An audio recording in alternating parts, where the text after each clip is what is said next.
योगी पावन मनाचा, योगी पावन मनाचा, साही अपराध जनाचा, विश्वरागे झाले वन्नी, संती सुखे व्हावे पाणी, शब्दशस्त्रे झाले क्लेश, संती मानावा उपदेश, विश्वपट ब्रह्मदोरा, ताटी उघडा ज्ञानेश्वरा, ताटी उघडा ज्ञानेश्वरा, पांडुरंगा करू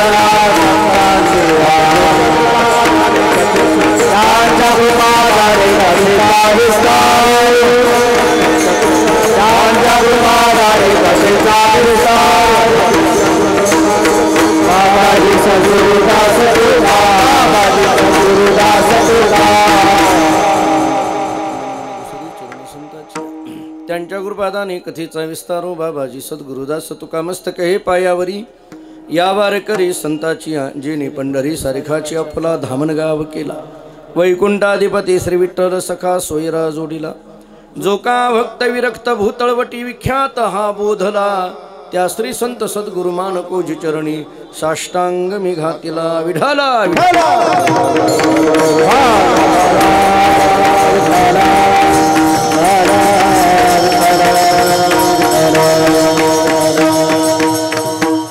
योगी पावन मनाचा, साहे अपराध जनाचा, ताटी उघडा ज्ञानेश्वरा, ताटी उघडा ज्ञानेश्वरा. प्रस्तुत कीर्तन रूपी सेवेकरिता म्हणजे निरूपणाकरिता प्राप्त असणारा अभंग महान भगवत भक्त संत मुक्ताबाई यांचा एक अत्यंत प्रसिद्ध ताटीच्या अभंगातील सर्वांच्या परिचयातील मुक्ताबाईंचा हा अभंग आहे. ज्ञानोबरायांनी ताटी लावली आणि त्याच्याकरता मुक्ताबाईंनी केलेली ही प्रार्थना आहे. एक असा साधारण पद्धतीने विचार या अभंगाच्या संबंधाने आपल्याला सांगितला जातो. या अभंगामध्ये मुक्ताबाईंनी ताटी उघडा ज्ञानेश्वरा अशा पद्धतीची विनंती किंवा प्रार्थना जरी केलेली असली तरी एका अर्थाने ते ज्ञानेश्वर महाराजांचं वर्णन आहे असाही विचार आपल्याला करता येण्यासारखा आहे. कारण योगी पावन मनाचा हे जे आहे हे ज्ञानोबरायांचं एका अर्थाने केलेलं वर्णन आहे. आणि मग राहिलेल्या 3 चरणामध्ये प्रार्थनेच्या संबंधाने विनंतीच्या संबंधाने बोलत असताना विनंती अशी केली, साहे अपराध जनाचा ही विनंती केली, संती सुखे व्हावे पाणी ही विनंती केली, संती मानावा उपदेश ही विनंती केली. जगाचा स्वभाव सांगताना 2 पद्धतीने सांगितला. विश्वरागे झाले वन्ही हा जगाचा स्वभाव आहे, शब्दशस्त्रे झाले क्लेश हा जगाचा स्वभाव आहे.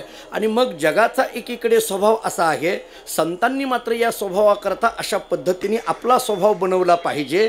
या सगळ्यांचा एक पद्धतीचा कार्यकारण भाव सांगताना मात्र एक महत्त्वाचा सिद्धांत मुक्ताबाईंनी सांगून टाकला. कारण विश्वपट ब्रह्मदोरा, तर मग वेगवेगळ्या पद्धतीचे विकल्प तरी मनात आणायची काय गरज आहे.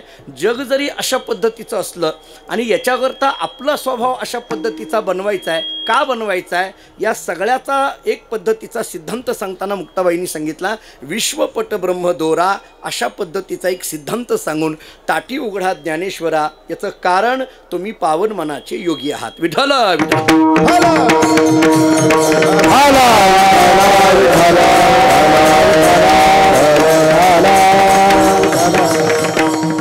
श्री क्षेत्र आनंदी येथे संत ज्ञानेश्वर महाराजांच्या समाधी सोहळ्याच्या निमित्ताने आपली ही प्रतिवार्षिक असलेली कार्तिकी वारी, त्या वारीच्या निमित्ताने आपण सगळेजण एकत्रित जमलेलो आहोत. एकादशीच्या सकाळच्या प्रहरातली सेवा या तावरे महाराजांच्या या संस्थेमध्ये माझ्याकडे अनेक वर्षापासून ही सेवा आलेली आहे. त्या सेवेच्या निमित्ताने मी इथं उपस्थित आहे. हा अभंग सगळ्यांच्या ऐकण्यातला आहे, पाठातला आहे, म्हणण्यातला आहे. साधारण या अभंगाची भूमिकासुद्धा याच परिसराच्या संबंधाने सांगितली जाते. सिद्धबेटाचा हा सगळा परिसर, हा परिसर म्हणजे जणू काय हा अभंग निर्माण होण्याकरिता अत्यंत अशा पद्धतीचा उपयुक्त किंवा कारणीभूत ठरला असं म्हणून सुद्धा या परिसराकडे आपल्याला पाहता येतं.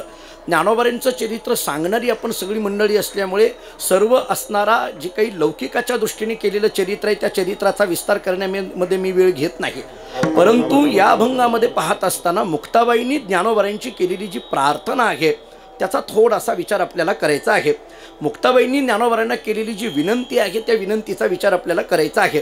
खरं पाहायला गेलं तर ज्ञानेश्वर महाराज काय, निवृत्तीनाथ महाराज काय, सोपान काका काय, मुक्ताबाई काय, या 4ही नावाचा जर विचार आपल्याला करायला गेलो तर ही काही नावं अशी आहेत की ती नावं घेतल्यानंतर हृदय भरून येतं.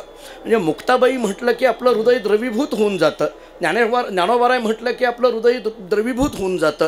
मला कधी कधी असं वाटतं की म्हणजे थोडासा विकल्प असेल किंवा माझं एखाद्या वेळेस म्हणणं चुकीचं असेल किंवा नसेल मला माहीत नाही, परंतु मला असं वाटतं की ज्ञानेश्वर हे जे नाव आहे, आपण ज्ञानेश्वर महाराज हे जे ज्ञानेश्वर हे नाव आहे किंवा मुक्ताबाई हे नाव आहे, हे नाव ज्ञानोबाराय मुक्ताबाई अवताराला येण्याच्या अगोदर होतं का नव्हतं असा जर विचार आपण करायला गेलो तर शब्दांचा विचार केला तर शब्दांची निर्मिती ही अनादिकालापासून आहेच.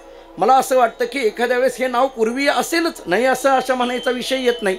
पण ज्ञानोबारायांच्या अवताराने ज्ञानेश्वर या नावाला जी ताकद निर्माण झालेली आहे ती अबाधित अशा पद्धतीची आहे, अनंत कालापर्यंत टिकणारी अशा पद्धतीची आहे.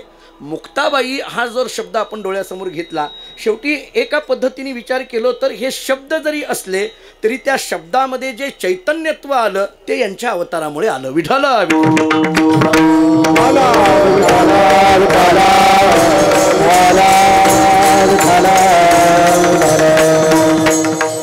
या दृष्टीने आपल्याला थोडासा या नावांचा सुद्धा विचार करता येण्यासारखा आहे.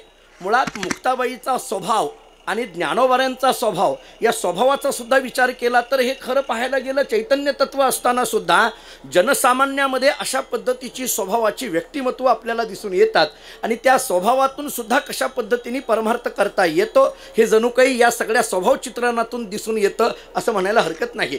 थोडा मुक्ताबाई या शब्दाचा विचार करायला गेलो तर आपण थोडा स्पष्ट वक्ती असं म्हणून मुक्ताबाईकडे पाहिलं जातं. म्हणजे कोणत्या मुक्ताबाईच्या संबंधाने विचार करताना मुक्ताबाईंनी नामदेवरायाला खडे बोल सोडवण्याकरता कधी मागं पुढं पाहिलं नाही, चांगदेवांना खडे बोल सोडवण्याकरता कधी मागं पुढं पाहिलं नाही आणि प्रत्यक्ष ज्ञानोबारायांना सुद्धा एका पद्धतीने, मी अनेक वेळेला सांगतो, या अभंगामध्ये जरी एका पद्धतीने स्पष्ट अशा पद्धतीची जरी शब्द मुक्ताबाईंनी ज्ञानोबारायांच्या समोर मांडलेले असले तरी मला असं वाटतं की हे शब्द सगळे ज्ञानोबारायांना केलेली प्रार्थना आहे आणि एका अर्थाने तुम्हा आम्हा सर्वसामान्यांना केलेला तो उपदेश आहे. विठ्ठल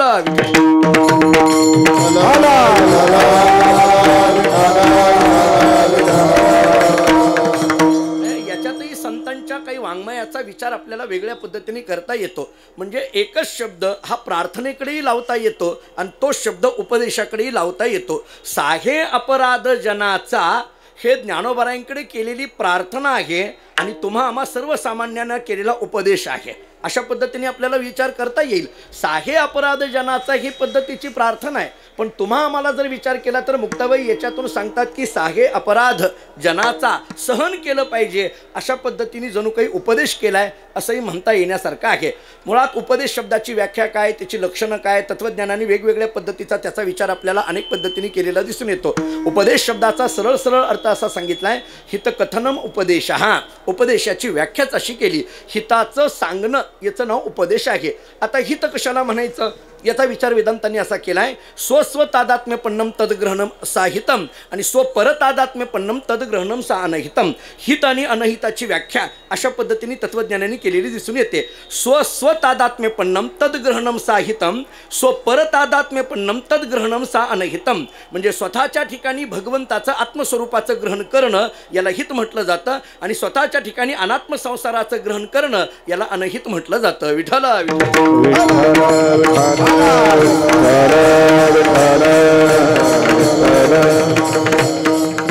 वैकुंठ गुरुरी बहु पाठामध्ये असताना चार पद्धतीचा हिताचा विचार सांगायचे. ज्ञानाकार रूपी तत्वहित, देहविस्मृती रूपी तत्वहित, बंधनिवर्तक रूपी तत्वहित आणि स्वस्वरूपावस्थान रूपी तत्वहित असा चार पद्धतीने हिताचा विचार केलेला दिसून येतो. ज्ञानाकार रूपी तत्वहित म्हणत असताना याचा विचार करत असताना मी ब्रह्म आहे हे जे काही जीवब्रह्म ऐक्याच्या ज्ञानाचा विचार केला जातो, या ज्ञानापर्यंत पोहोचणं किंवा या ज्ञानाची अवस्था येणं याला ज्ञानाकार रूपी तत्वहित म्हणा. देह विस्मृती रूपी तत्वहिताचा जर विचार करायला गेलो तर देह नव्हे मी हे सरे ही जी तुकोबारांची भाषा आहे, किंवा देहभाव हरपला तुझं पाहता विठ्ठला, किंवा देवा आता ऐसा करिउपकार, देहाचा विसर, पाडीमज, या दृष्टीने जर देहाच्या संबंधाने आपल्याकडे विचार होत असेल तर याला देह विस्मृती रूपी तत्वहित असं म्हणा. तिसरा प्रकार आपल्याला बंधनिवर्तक रूपी तत्वहिताचा विचार करता येण्यासारखा आहे. कुठल्याही पद्धतीचं बंधन शिल्लक न राहणं, या स्थितीमध्ये जाणं, याला बंधनिवर्तक रूपी तत्वहित म्हणा. आणि चौथा विचार स्वस्वरूपावस्थान रूपी तत्वहिताचा विचार केला जातो. स्व म्हणजे आत्मस्वरूप आणि स्वस्वरूप म्हणजे जे आत्मस्वरूप आहे तेच जगाचं स्वरूप आहे. स्वस्वरूपाची स्थिती ज्यांना प्राप्त झाली या अवस्थेमध्ये जाणं, याला स्वस्वरूपावस्थान रूपी तत्वहित म्हणा. विठ्ठल विठ्ठल.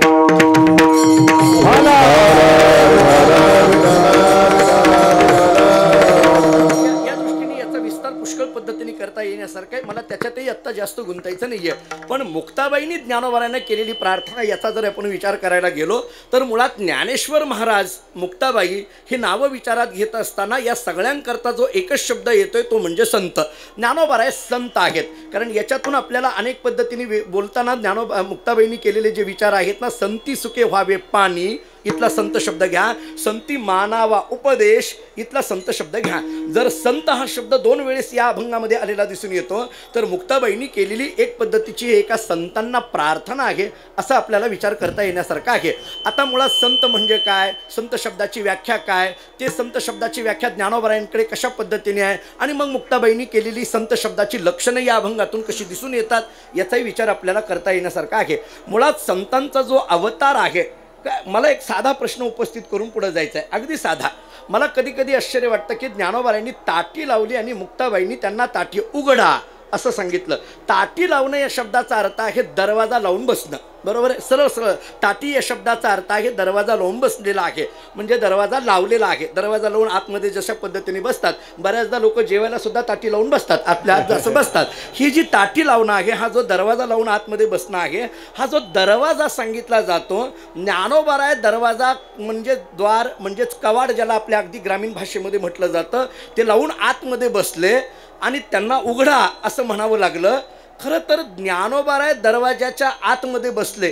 जे बसणं असतं ना, आतमध्ये बसणं असतं ना, आतमध्ये बसणं, आत हा शब्द जर आला तर त्याला परिच्छिन्न म्हणावं लागतं. कारण दरवाजाच्या आत असं म्हटलं की ते परिच्छिन्न झालं ना, म्हणजे या घराच्या आतमध्ये हे आहेत असं जेव्हा म्हटलं जातं तेव्हा ते परिच्छिन्न झालं. मग आता ज्ञानेश्वर महाराज आतमध्ये बसले म्हणजे घरात बसले किंवा त्या झोपडीमध्ये बसले, दरवाजा लावून घेतला, परिच्छिन्न म्हणायचं का त्यांना? असा परिच्छिन्न शब्द त्यांच्याकरता लागू पडेल का? कारण ज्ञानोबाराय म्हटलं तर ते एक पद्धतीचं व्यापक ब्रह्म आहे ना. विठ्ठल विठ्ठल.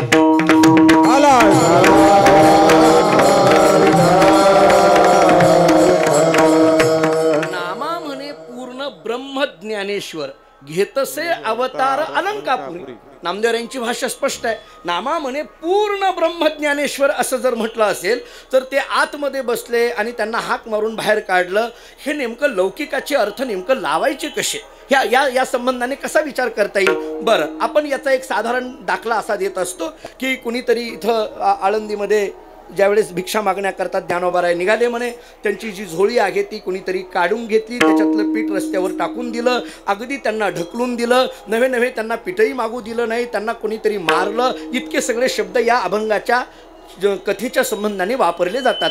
आणि मग अशा पद्धतीने या जगाचा सगळा पद्धतीचा उद्विग्नता ज्ञानोबारांच्या मनात आली आणि मग इथं सिद्धपीठामध्ये आले आणि एका झोपडीमध्ये गेले आणि दरवाजा लावून घेतला. आणि मग हे कळाल्यानंतर मुक्ताबाईंनी त्यांच्याकरता हाका मारल्या. हे एक अशी साधारण कथा आपल्याकडे सांगितलेली दिसून येते. ठीक आहे, कथा आहे, कथा मान्यच करावी लागणार आहे, त्या पद्धतीने घडलंही असणार आहे, त्याचा विषय नाही आहे. परंतु एवढाच अर्थ ताटीच्या अभंगाच्या संबंधाने घ्यायचा का, याच्या पलीकडे काही ताटीच्या संबंधाने विचार करता येतील? थोडं आणखीन बोलायचं झालं तर ताटी लावून घेणं हे उघडा असं जेव्हा म्हटलं जातं, मला थोडं एक वाक्य असं बोलायचं आहे. ताटी उघडा असं म्हणून जेव्हा हाक मारायची असते ना, खरं तर आणखीन एक प्रार्थना करण्याची गरज आहे. ताटी लावून बसा असं म्हणण्याची सुद्धा गरज आहे. बघा माझं बोलणं पटतंय का? आता हे ताटी उघडा म्हणत असतानाची ताटी कोणती उघडायची आहे आणि ताटी लावून बसा असं म्हणत असतानाची ताटी कोणती लावून बसायची आहे? कोणती ताटी उघडायची आहे आणि कोणती ताटी लावून घ्यायची आहे? ताटी उघडणं हे जे प्रार्थनेच्या संबंधाने जितकं महत्त्वाचं आहे, तसं काही वेळेला ताटी लावून बसणं हे सुद्धा फार महत्त्वाचं आहे. थोडं आणखीन पुढं बोलतो की ताटी उघडण्याकरता ताटी लावणं हे जसं गरजेचं आहे किंवा ताटी लावणं हे ताटी उघडण्याकरता सुद्धा गरजेचं आहे. विठ्ठल विठ्ठल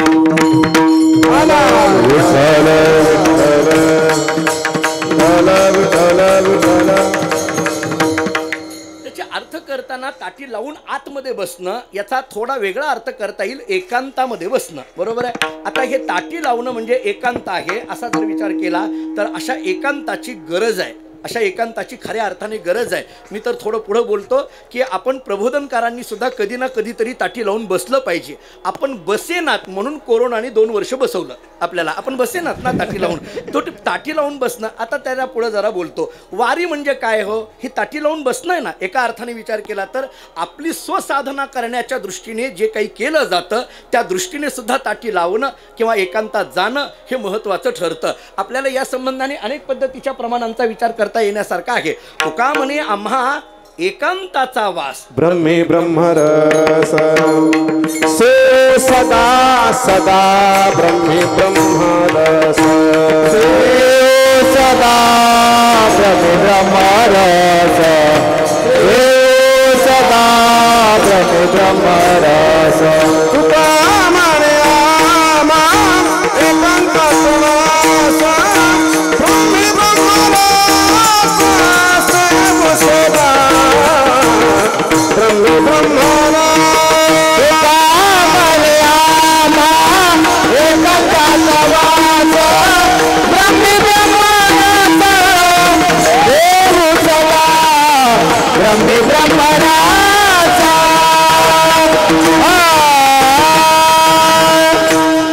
आम्हा एकांताचा वास त्याच्यात होणार आहे. ब्रह्मपुरी वास करणे अखंड न देखी जे तोंड विटाळाचे, न देखी जे तोंड विटाळाचे या स्थितीमध्ये जाणं ही सुद्धा एक पद्धतीची ताटी लावून घेणंच आहे ना.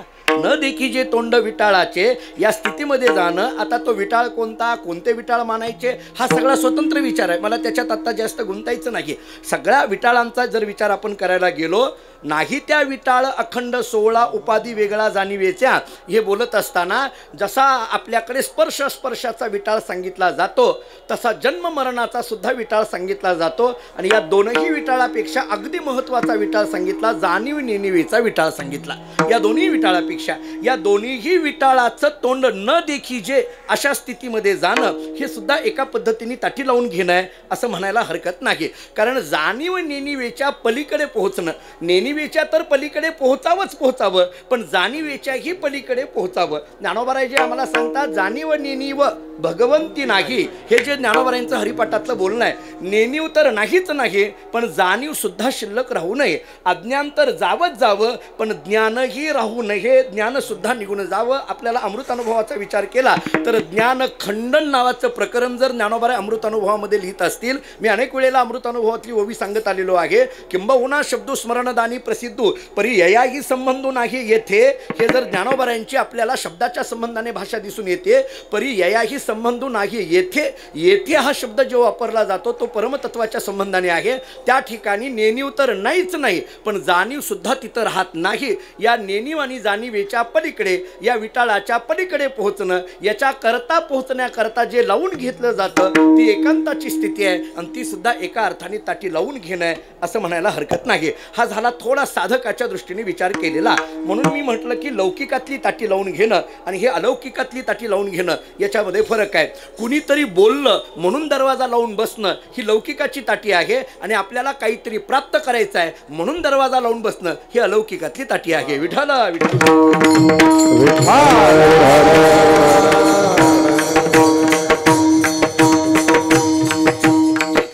थोडं आणखीन एकदा आपण ज्या ज्ञानोबारायांकरता मुक्ताबाईंनी ही प्रार्थना केली ते ज्ञानोबाराय म्हणून जर संत शब्द 2 वेळेस आलेला असला तरी हे संत अवताराला येतात. जे काही नामदेवरायांनी आपल्याला सांगितलं, नामा म्हणे पूर्ण ब्रह्मज्ञानेश्वर घेत असे अवतार असं जर म्हटलेलं असेल, हा जर अवतार ज्ञानोबारायांचा सांगितला आहे तर हा अवतार म्हणजे नेमकं कोणता अवतार, कशा अनुषंगाने अवतार. देवाचा अवतार आम्हाला साधारणतः अनेक वेळेला सांगितलेला दिसून येतो पण हा ज्ञानोबारायांचा अवतार जर म्हणत असतील तर नेमकं काय आहे. मला थोडंसं 3 शब्दांचा विचार करायचा आहे.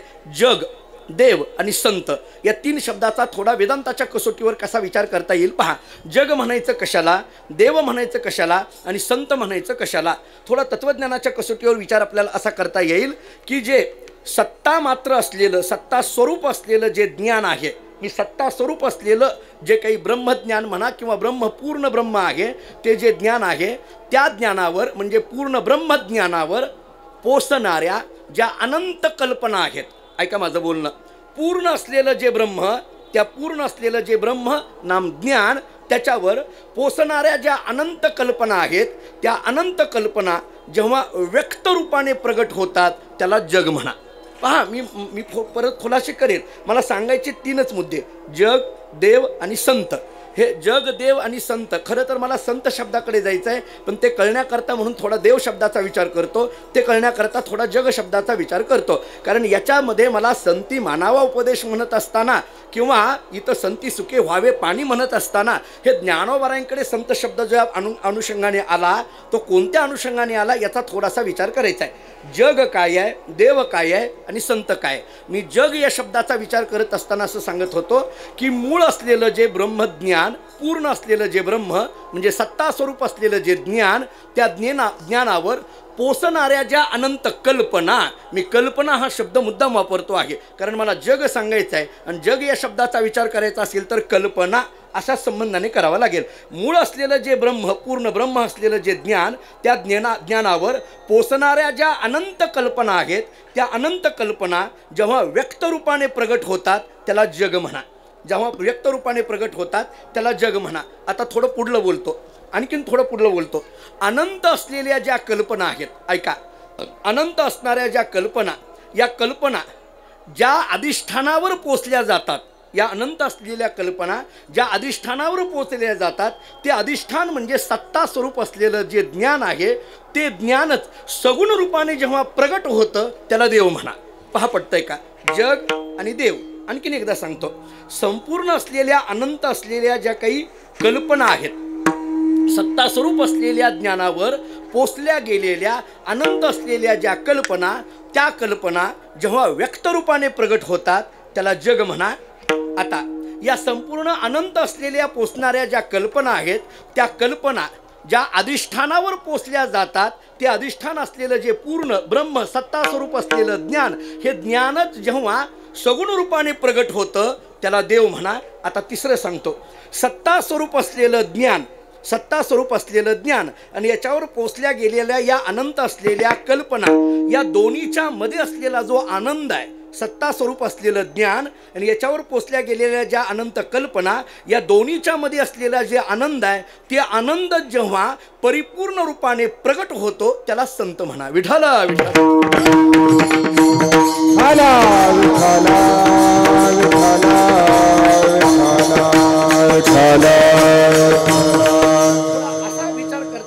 चुकलं तर सांगा नक्की. म्हणजे एक माझी भूमिका मांडायला लागलो एखाद्या वेळेस. मी पुन्हा एकदा सांगतो, या भूमिका पुन्हा एकदा सांगतो. काय आहे, आळंदीतलं कीर्तन आहे त्यामुळे चुकलं तर सांगा असं म्हणण्याचं धाडस करावंच म्हणतोय मी. करत नाही ती गोष्ट निराळी, पण करावं हे म्हणतोय. बाहेर करू नये. का करू नये? कारण ते आपल्यापेक्षा अडाणी असतात पुढले, पण इथं आपल्यापेक्षा हुशार आहेत ना, हे विचार केला पाहिजे. पण इथं मात्र आपण इथं ज्ञानोबारांच्या दारात आहोत ना, त्यामुळे आपलं जे काही आहे ते ज्ञानोबारांच्या समोर मांडावं. कारण चुकलं तर बरोबर करणारे इथं ज्ञानोबारा आहेत.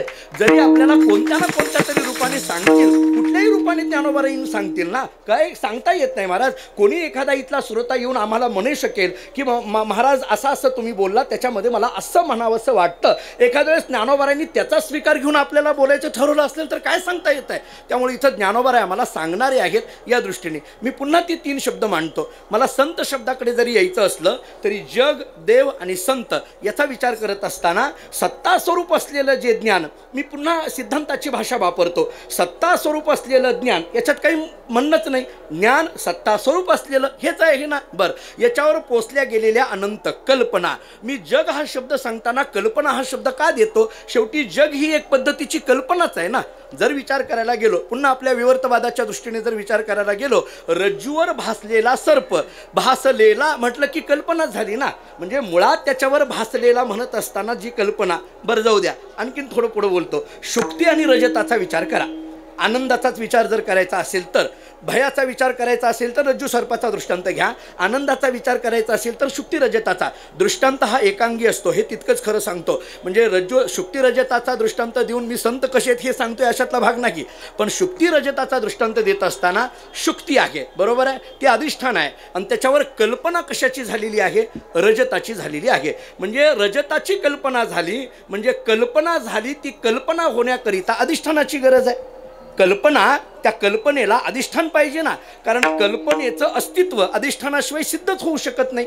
कल्पनेचं अस्तित्व तुम्ही जर अधिष्ठानच मान्य नाही केलं तर कल्पनेचं अस्तित्व येणार कुठून, ती कल्पना मांडणार कुठून. त्यामुळे कल्पनेच्या अस्तित्वाकरिता तुम्हाला अस्तित्वाकरिता म्हणत असताना प्रातिभासिक का होईना, खरं तर त्याला अस्तित्व नाही हे तितकंच खरं आहे. पुन्हा आपल्या पारमार्थिक सत्तेने विचार केला गेला तर त्याला अजिबात अस्तित्व नाही, मान्य आहे. परंतु त्या काळामध्ये प्रतिती मात्र सत्ताकत्वम प्रातिभासिकत्वम या न्यायाने त्या काळामध्ये तरी आपल्याला काहीतरी, बरं जाऊ द्या, या दोन्ही सत्तेचा विचार फारसा आपल्या सर्वसामान्यांना कळत नाही, म्हणून व्यावहारिक सत्तेचा तरी विचार केला ना. या जगाच्या संबंधाने जी सत्ता सांगितली जाते ती व्यावहारिकच ना. पारमार्थिक सत्ता, व्यावहारिक सत्ता आणि प्रातिभासिक सत्ता या तीन सत्तेचा विचार करत असताना आपल्याकडे लक्षणं काय सांगितली.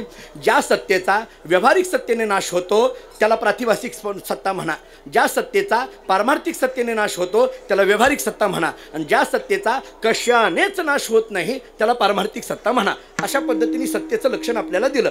ज्या अनंत असलेल्या ज्या कल्पना आहेत, या कल्पना पोचल्या जातात कशावर, सत्ता स्वरूप असलेलं जे ज्ञान, सत्ता स्वरूप असलेलं जे ज्ञान, त्याच्यावर पोचल्या गेलेल्या ज्या अनंत कल्पना आहेत, त्या कल्पना जेव्हा व्यक्त होतात. मी व्यक्त हा का म्हटलं, कारण जगाचा आकार सांगायचा आहे तुम्हाला. जेव्हा आकार सांगायचा आहे तेव्हा व्यक्तता मांडावी लागणार, निराकार सांगायचा आहे तेव्हा अव्यक्तता म्हणावं लागणार आहे. मग अनंत असलेल्या कल्पना जेव्हा व्यक्त रूपाने प्रगट होतात त्याला जग म्हणा. म्हणजे जग म्हणजे काय, एक कल्पनाच आहेत, फक्त ती व्यक्त झालेली आहे, म्हणजे आकाराला आलेली आहे. खरं पाहायला गेलं तर ती एक पद्धतीची कल्पनाच आहे, फक्त काय झालं, सत्ता स्वरूप असलेल्या ज्ञानावर ते काय झालं, व्यक्त झाली, आणि व्यक्त झाली की त्याला जग म्हणा. आता पुढं हे जे व्यक्त झालेल्या अनंत कल्पना आहेत, या अनंत कल्पना ज्या अधिष्ठानावर आहेत ते सत्ता स्वरूप असलेलं ज्ञान, ते ज्ञानच जेव्हा सगुण रूपाने प्रगट होतं, ते ज्ञानच म्हणजे ब्रह्मच जेव्हा सगुण रूपाने प्रगट होतं तो देव आहे. मग तुम्ही राम म्हणा, कृष्ण म्हणा, जे काही आपल्याला अवतार सांगायचे ते सगळे मच्छ कच्च्या आदी अवताराचा विचार करा.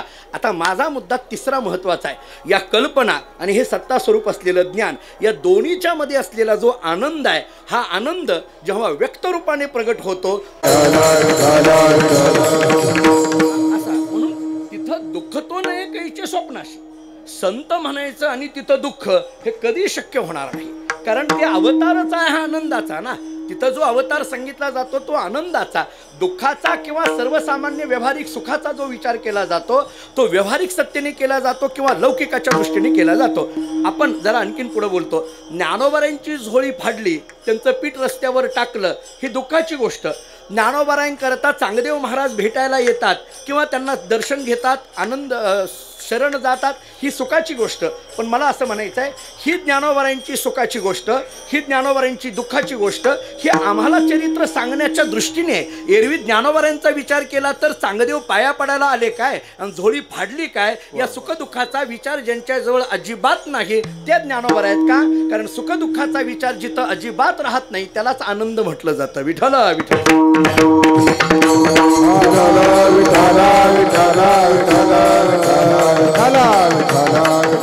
आनंदाचा अवतार, याला आणखीन थोडा पुढला शब्द द्यायचा झाला तर परिपूर्ण असलेला अवतार.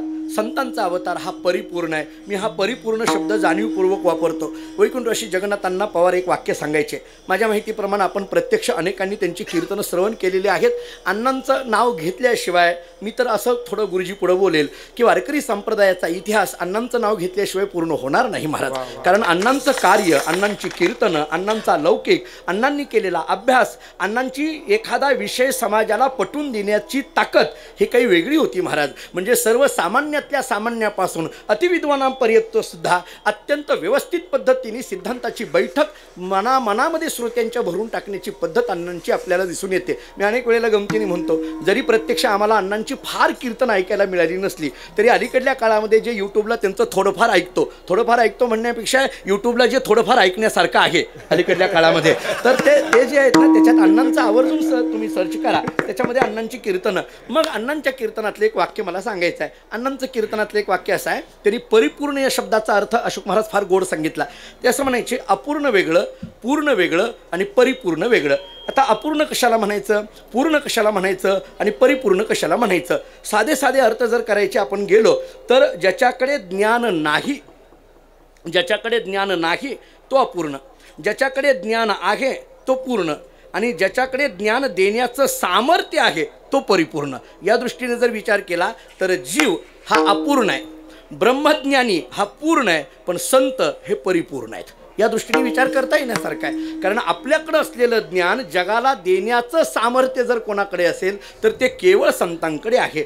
मुनी मुक्त झाले भेने गर्भवासा, मान्य आहे, मुक्त झाले ते मुनी मुक्त झाले, पण मुनी या शब्दापेक्षा सुद्धा संत हा शब्द थोडा अधिक पद्धतीने का, कारण ते ज्ञान घेऊन ते मुक्त झाले, पण संत मात्र स्वतः मुक्त होऊन जगाला मुक्त केलं. विठाला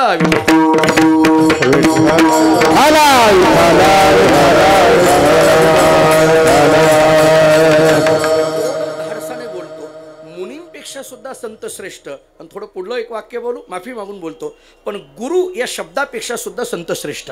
त्याचं कारण सांगतो. गुरुहरी भाऊनी एक वाक्य सांगितलं होतं, आपल्याला आठवत असेल पहा. भाऊ असं सांगायचे आमच्या गुरुजी पाठशाळेमध्ये, आता सगळ्यांनाच माहिती आहे, त्यांनी अनेकांनी त्यांचा ऐकलेला आहे. ते असं सांगायचे, गुरु शब्दाचा विचार आणि संत शब्दाचा विचार करताना तत्वोपदेशकत्वम गुरुत्वम. गुरु शब्दाची व्याख्या काय, तत्वोपदेशकत्वम गुरुत्वम, संपलं. गुरु शब्दाचा एवढाच विचार. पण संत शब्दाचा विचार करताना मात्र थोडं अधिक सांगितलं, तत्वोपदेशकत्वे सती हितोपदेशकत्वम संतत्वम, असा विचार केलेला आहे. म्हणजे गुरु म्हटलं की केवळ तत्वाचा उपदेश, पण संत म्हटलं की तत्वोपदेशकत्वे सती हितोपदेशकत्वम, म्हणजे तत्वासह हिताचा उपदेश ज्यांच्याकडून केला जातो ते केवळ आणि केवळ संत या शब्दाचाच विचार आपल्याला करावा लागेल. थोडं आणखीन त्याच्यातल्या कोट्या जर सांगायच्या झाल्या, गुरुनाम गुरु रंगनाथ महाराज परभणीकर गुरुजींच्या ज्या कोट्याच्या पुस्तकं मिळतात, किंवा आपल्या जोग महाराजांची सुद्धा काही वेदांत विचार नावाचा जो आपल्या परंपरेतलं, संस्थेच्या परंपरेतलं किंवा गुरुजींच्या परंपरेतली जी काही पुस्तकं आपल्याला वाचायला मिळतात, फार गोड आहेत. छोट्या छोट्या कोट्या केलेले आहेत, पण फार गोड केलेले आहेत. तिथं असं सांगितलं आहे, हित इच्छुक वेगळं, हित ज्ञापक वेगळं आणि हित प्रापक वेगळं. ऐका, हित इच्छुक, हित ज्ञापक आणि हित प्रापक. वैकुंठवासी घोलेबुवांच्या मुखातलं एक ऐकलेलं सांगतो. आता विठ्ठल महाराज घोलेबुवांना ज्यांनी ज्यांनी पाहिलं, आता अलीकडे अगदी नवीन आलेल्या एखाद्या वेळेस विद्यार्थी महाराजांना माहीत नसतील, पण जुने अशोक महाराज आपण पाहिलं, आम्ही पंढरपुरामध्ये त्यांना जवळून बघायचो.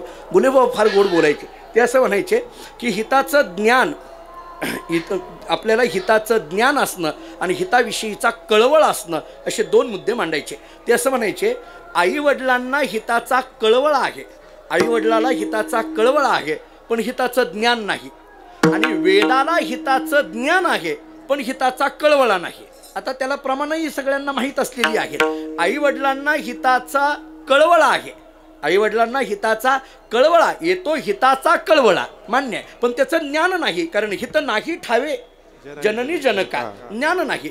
बरं, वेदाला हिताचं ज्ञान आहे, अहितापासून काढीती, हित देऊनी वाढवित नाही गा श्रुती परवती माऊली जगा. ठीक आहे, श्रुती नाम वेद, त्याला हिताचं ज्ञान आहे पण कळवळा नाही. का? ज्ञानोबा 18व्या अध्यायामध्ये सांगतात, वेद संपन्न होय ठाई परी कृपा नाहीसा आन नाही. संपलं, एवढ्या एका शब्दामध्येच विषय मिटून टाकला ना. कृपा नाहीसा आन नाही म्हणत असताना त्याला कळवळा नाही, म्हणजे वेदाकडे हिताचं ज्ञान आहे पण कळवळा नाही, आईवडिलांना हिताचा कळवळा आहे पण ज्ञान नाही. मग हिताचं ज्ञानही असावं आणि हिताचा कळवळाही असावा. त्याचे माझे हित करीते सकळ त्याचे माझे हित करीते सकळ करीते सकळ हा गोपाळ कृपा करे, हा गोपाळ कृपा करे, हा गोपाळ कृपा त्याचे माझे हित करीते सकळ कृपा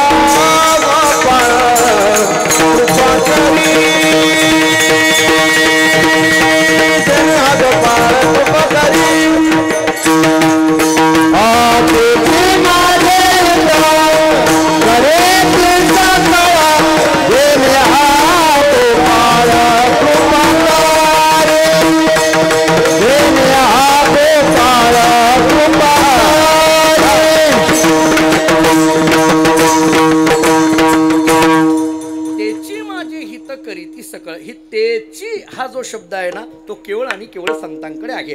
हिताचं ज्ञानही आहे आणि हिताचा कळवळही आहे.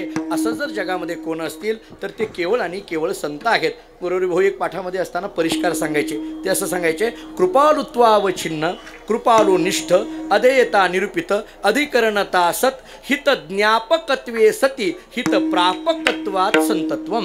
जर आपल्याला संतांचा विचार करायचा झाला, कृपालुत्वावच्छिन्न कृपालु निष्ठ अधेयता निरूपित अधिकरणता सत हे बोलत असताना हित ज्ञापकत्वे सती आणि हितप्रापकत्वात या दोन्ही गोष्टी विचार करायचा झाला. हित ज्ञापकत्व फक्त वेदाकडे, पण ज्ञापकत्वे सती प्रापकत्व संतांकडे, असा विचार आपल्याला करता येण्यासारखा आहे. मग हिताचा कळवळा संतांकडे आहे असा जर विचार येत असेल, मग संत हित जगाचं करण्याकरिता संत अवताराला आलेली असतील, जगाच्या कल्याणा संतांच्या विभूती असं जर असेल, म्हणजे जगाचं कल्याण व्हावं, जगाचं हित व्हावं, जगाचं चांगलं व्हावं, अशा एका वृत्तीने जर संत अवताराला आलेली असतील, तर मग अशा संतांनी कुठंतरी एका झोपडीमध्ये जाऊन बसणं हे काही योग्य आहे का?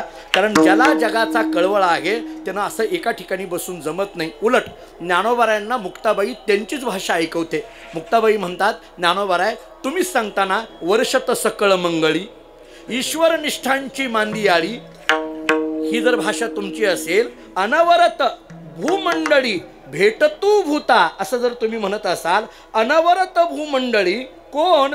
ईश्वर निष्ठांची मांदियाळी काय करत? वर्षत सकळ मंगळी, सकळ मंगळाचा वर्षाव करत.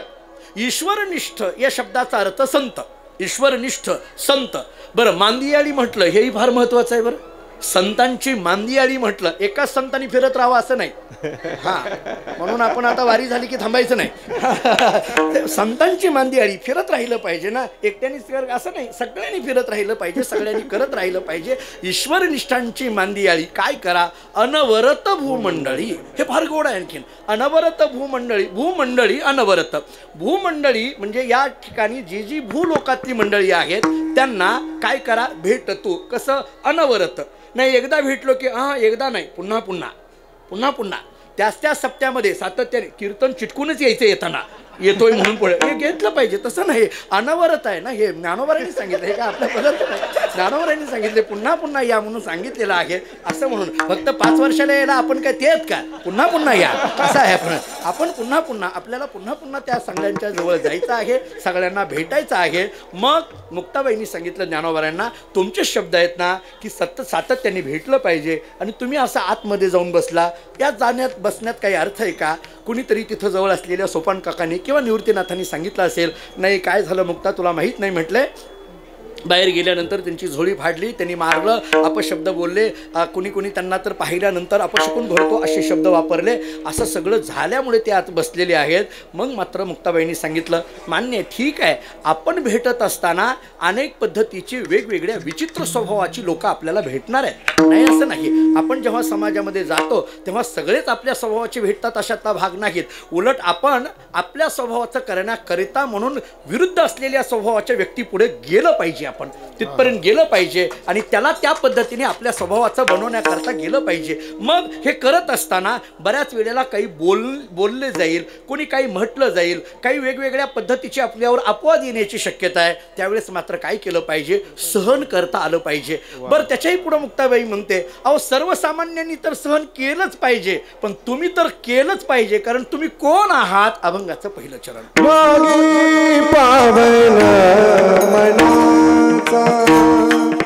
मनाचा योगी पावन मनाचा योगी पावन मनाचा योगी पावन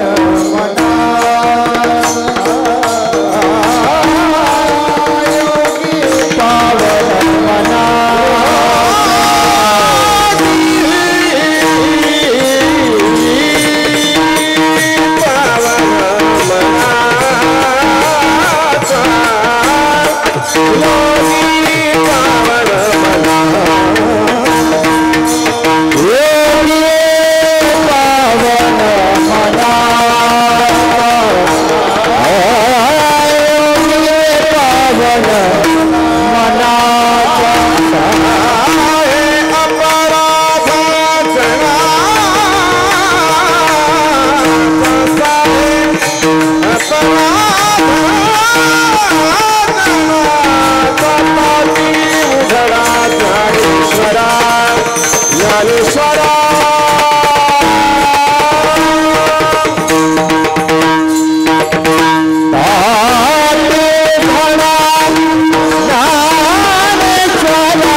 जनाचा ही जर भाषा मुक्ताबाईंनी ज्ञानोबरांना सांगितलं, तुम्ही ताटी लावून बसलात, आतमध्ये बसलात, तुमच्यासारख्या महात्म्याने असं आत बसणं योग्य नाही. लोक बोलले, कोणी मारलं, कोणी अपशब्द बोलले किंवा अनेक अपवाद आले, सहन केलं पाहिजे. आतमध्ये कसं काय बसलात? जवळ कोणीतरी असेल, सोपान काका किंवा निवृत्तीनाथ महाराज कोणीतरी, त्यांनी सांगितलं असेल, अगं मुक्ता, काय तू त्यांना म्हणायला लागलीस? ज्यांना बाहेर या म्हणते, ताटी उघडा ज्ञानेश्वरा म्हणते, ते आत बसले म्हणून तुला एवढं वाईट वाटायचं काय कारण आहे? अगं ते योगी आहेत, योग्याने असं बाहेर थांबायचं काय कारण आहे? योग्याने त्याच्या स्वसाधनेमध्ये रत असलं पाहिजे. योगी असा नाही ना, तो आतमध्येच, म्हणून आतमध्ये योगी आहेत ना. मुक्ताबाईंनी त्यांच्याकडे बघून सुनावलं असेल, हो योगी आहेत, मान्य आहे, पण ते नुसते योगी नाहीत, पावन मनाचे योगी आहेत ना. हे कळून घ्या आता फक्त. असं नाही आहे, योगी फक्त शब्द चालत नाही, पावन मनाचे योगी असं पाहिजे. नुसतं योगी ठीक आहे, त्यांच्या ह्याच्यात बसले, आतमध्ये बसले, केलं अमुक तमुक. पावन मनाचा जो योगी असतो ना, त्या योग्याने असं स्वतःपुरता विचार करायचा नसतो, त्यानं जगाचा विचार करायचा असतो. त्यानं जगाचा विचार केला पाहिजे. मुळात योगी म्हणायचं कुणाला आणि पावन मनाचा योगी म्हणायचं कुणाला? जसं आपल्याला युक्त योगी, युंजान योगीची व्याख्या आपल्याकडे वेदांतामध्ये केलेली किंवा योगशास्त्रामध्ये केलेल्या दिसून येतात. थोडं त्या संबंधाने बोलतो. योगी म्हणून मुक्ताबाई का थांबल्या नाही? एवढंच म्हणायचं ना, योगी साहे अपराध जनाचा, एवढंच म्हणायचं. पुन्हा पावन मनाचा हे एका अर्थाने विशेषण आहे ना. एक पावन हा शब्द मी पुढं बोलेल, शुद्ध असा सरळ घ्या एक अर्थ, पवित्र हा दुसरा अर्थ घ्या, त्याचे छोटे छोटे अर्थ करता येतील न येतील ते पुढं बोलू. व्यापक असाही एक अर्थ घ्या, मोठा असाही एक विचार करा. मोठ्या मनाचा असं म्हणणं हे विशेषण लावलं ना. फक्त योगी म्हणायचं आणि साहे अपराध. बरं, योगी म्हणण्यामध्ये ज्ञानोबरांचं वर्णन आलंच असतं ना. योगी याची माऊली आहे, संपलं. मग योगी याची माऊली इकडं आहे वर्णन, तर मग तो योगी शब्द लावून योगी साहे अपराध जनाचा ताटी उघडा ज्ञानेश्वरा असं म्हणायचं. हे पावन मनाचा असं घालायची काय गरज आहे? बरं, त्याच्यातही आणखीन पुढं म्हणायचं आहे, हा पावन शब्द घालायची तर काय गरज आहे? बरं ठीक आहे, योगी मनाचा साहे अपराध जनाचा एवढंच करायचं. हे पुन्हा एक पावन शब्द मध्ये घालण्याची आवश्यकता काय आहे? कुणीतरी इथं म्हणेल नाही नाही नाही, ते टाळात बसत नाही. साल म्हणताना लागतात ते शब्द सगळे, जिथल्या तिथं सगळे लागतात, म्हणून ते टाळात बसण्याकरता केलं. काय तसलं तकलादू अंगमय मुक्ताबाईचं ज्ञानोबरांचं नाही महाराज. तिथं टला ट आलं पाहिजे, चला च आलं पाहिजे, टीला ती गेलं पाहिजे. हां, हे आपण करायचे असले यमक अलंकार आपण करायचे, याच्यात ओळखून घ्या, आम्ही करतो असं घ्या. असं आहे, हे असलं नाही. परंतु म्हणून थोडं सगळ्याच खोलाशी करायला लावत जाऊ नका, हे यूट्यूबला फार अवघड जाते. विठाला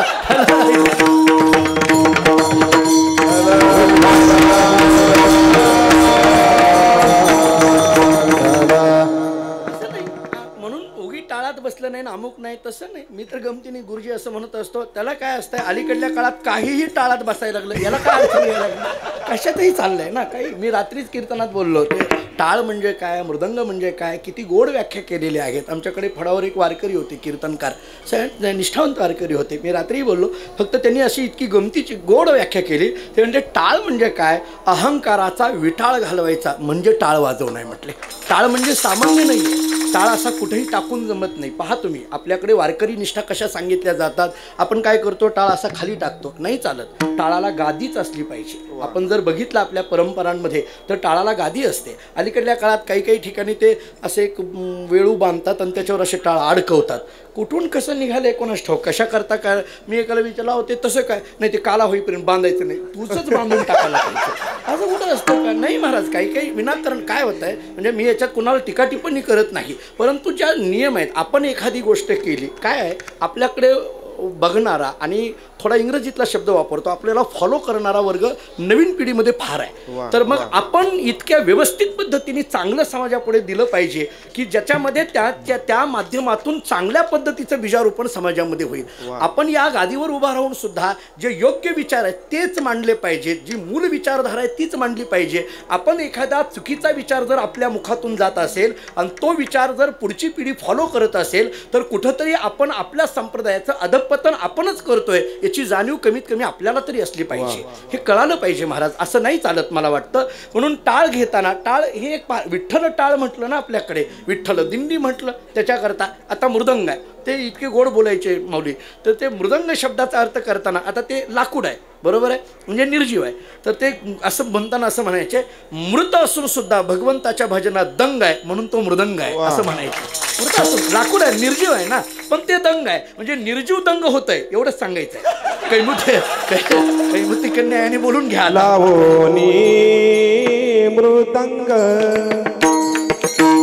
लावणी मृदंग, श्रुती टाळ घोष, लावणी मृदंग,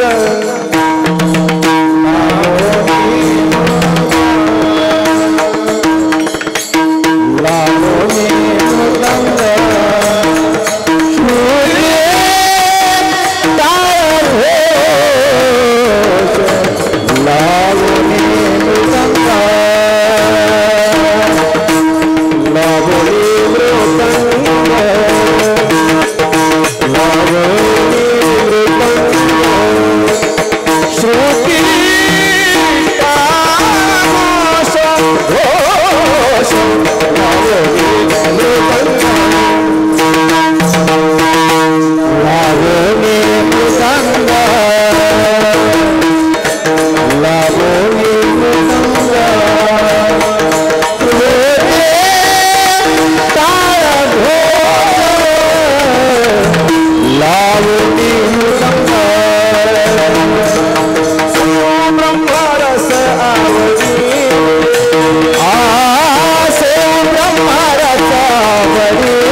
सगळ्यांचा विचार करत असताना इथं महाराजांनी जर योगी पावन मनाचा असा शब्द वापरला असेल तर याच्यातला योगी शब्द वापरून पुन्हा पावन आणि मनाचा शब्द वापरत असतील तर याच्यामध्ये काहीतरी ज्ञानोबारांना वेगळ्या मुक्ताबाईंना अशा काहीतरी वेगळ्या पद्धतीने सुचवायचं आहे. काय सुचवायचं आहे? मुळात योगी शब्दाचा विचार करू. योगी योगी तरी म्हणायचं नेमकं कशाला, योगी शब्दाचा अर्थ तरी नेमकं काय करता येईल। योगी हा शब्द योगाने जो युक्त तो योगी असा एक सरळ सरळ अर्थ आपल्याला करता येण्यासारखा आहे। म्हणजे योगशास्त्राने केलेला अर्थ मी आपल्याला अगोदर सांगतो। योगशास्त्रामध्ये दिलेली जी व्याख्या आपल्या सगळ्यांच्या ऐकण्यातली नेहमीची ऐकण्यातली आहे, योग चित्तवृत्ती निरोध, हा चित्तवृत्तीचा निरोध करणं यालाच योग म्हणा आणि या योगाने जो युक्त आहे त्याला योगी म्हणा, असा एक सरळ अर्थ आपल्याला योगी शब्दाचा विचार करता येण्यासारखा आहे।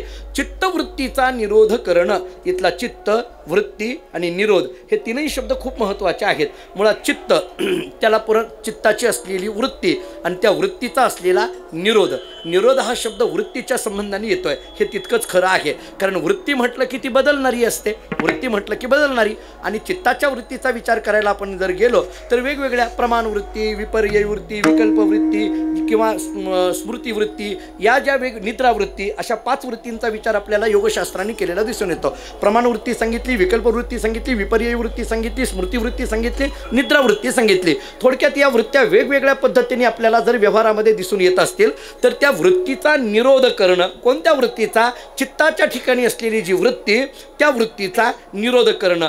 आता हा चित्त शब्द आणि त्याची वृत्ती निरोध करणं म्हणजे नेमकं काय, निरोध या शब्दाचा तरी अर्थ नेमका काय करायचा हा पहिला प्रश्न, आणि निरोध करण्याकरता काय करावं लागेल हा दुसरा प्रश्न। दोन्ही प्रश्नाचा विचार योगशास्त्रामध्ये आपल्याला दिसून येतो। निरोधाची व्याख्या करत असताना आपल्याकडे जे सांगितलं जातं त्याच्याकरता एक व्याख्या अशी सांगितलेली आहे की पूर्ववृत्तीचा उपशम आणि उत्तर वृत्तीचा अनुदय याच्यामध्ये असलेला जो काल आहे त्याला निरोधाचा काल म्हटलं जातं।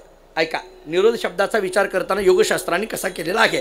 आपल्याकडे जे कोलटकरांचं योगशास्त्र आहे का नाही त्याच्यामध्ये दिलेली ही व्याख्या दिसून येते।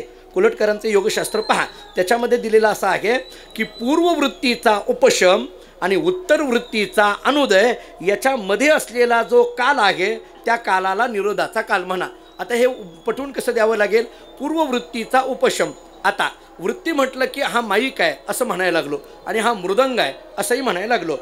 हा माईक आहे असं मी म्हटलं, नंतर हा मृदंग आहे असं म्हटलं, नंतर हा विणा आहे असं म्हटलं, हा टाळ आहे असं म्हटलं किंवा हा मंडप आहे असं म्हटलं। ह्या सगळ्या वृत्ती न हो, अंतःकरणाची वृत्ती नेत्रेंद्रियाद्वारे विषयापर्यंत गेली, त्याच्या आकार झाली आणि मग त्याचं ज्ञान झालं। इतकं सगळं आपल्याला बाह्य पदार्थ ज्ञानाची रीती आपल्याला जी वेदांतांनी पटवून दिली ती अशीच दिली ना। मग आता ऐका, आपण हा मृदंग आहे असं म्हटलं आणि नंतर हा विणा आहे असं मी म्हणणार आहे, बरोबर, म्हणणार आहे म्हणजे माझी वृत्ती तिकडे जाणार आहे। मग आता मृदंग आहे असं म्हणून ज्यावेळेस मी थांबतो आणि नंतर मग मी विणा आहे असं म्हणतो, आता शास्त्र असं सांगतं मृदंग आहे असं म्हणून थांबला तुम्ही आणि नंतर हा विणा आहे असं म्हटला, याच्यामध्ये कुठंतरी थांबण्याचा काल मानावा लागेल का नाही, थांबण्याचा काल मानावा लागेल ना। मृदंग आहे विणा आहे असं म्हटलं, हा मृदंग आहे हा विणा आहे, हा मृदंग आहे आणि हा विणा आहे असं जेव्हा म्हटलं जातं हे 2 वृत्त्या झाल्या। हा मृदंग आहे ही एक वृत्ती झाली, हा विणा आहे ही एक वृत्ती झाली, पण हा मृदंग आहे आणि हा विणा आहे, आता हा मृदंग आहे म्हटल्यानंतर हा विणा आहे असं म्हणणार आहे, त्याच्यामध्ये हा मृदंग आहे असं म्हणून मी थांबतोय आणि नंतर हा विणा आहे असं म्हणतोय, म्हणजे पूर्ववृत्तीचा उपशम आहे आणि हा विणा आहे असं आणखीन मी म्हटलेलं नाही, म्हणजे उत्तर वृत्तीचा अनुदय आहे म्हणजे उत्पन्न झालेली नाही। मग याच्यामध्ये जी वृत्ती थांबलेली आहे ना तो जो वृत्तीचा काल आहे ना त्याला निरोधाचा काल म्हणा। कुणीतरी बसलेल्यापैकी म्हणेल अहो ते किती क्षणभर सुद्धा नसतं, ते जे थांबणं आहे ना ते क्षणभर सुद्धा नसतं, शास्त्र सांगतं ते क्षणभर आहे ते तरी थांबलं एवढं मान्य करावं लागेल ना। मग तो थांबण्याचा काल वाढवत जाण्याकरता ज्या शास्त्राची गरज आहे त्याचं नाव योग। विठ्ठल विठ्ठल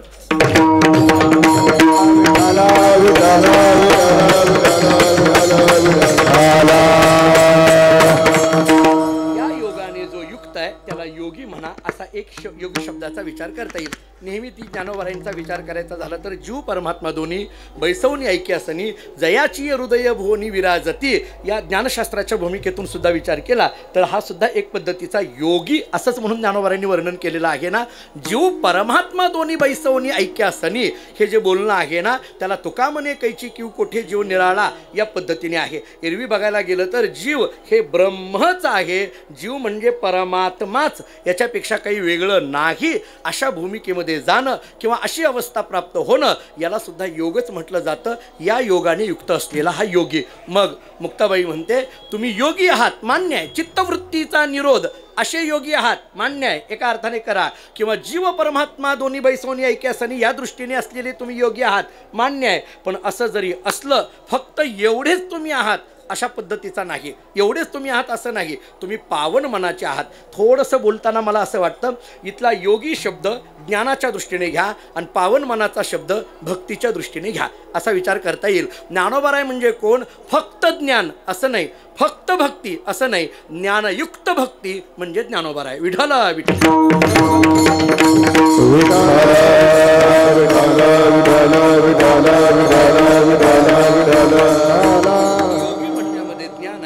पावन मनाचा असं म्हटलेलं आहे.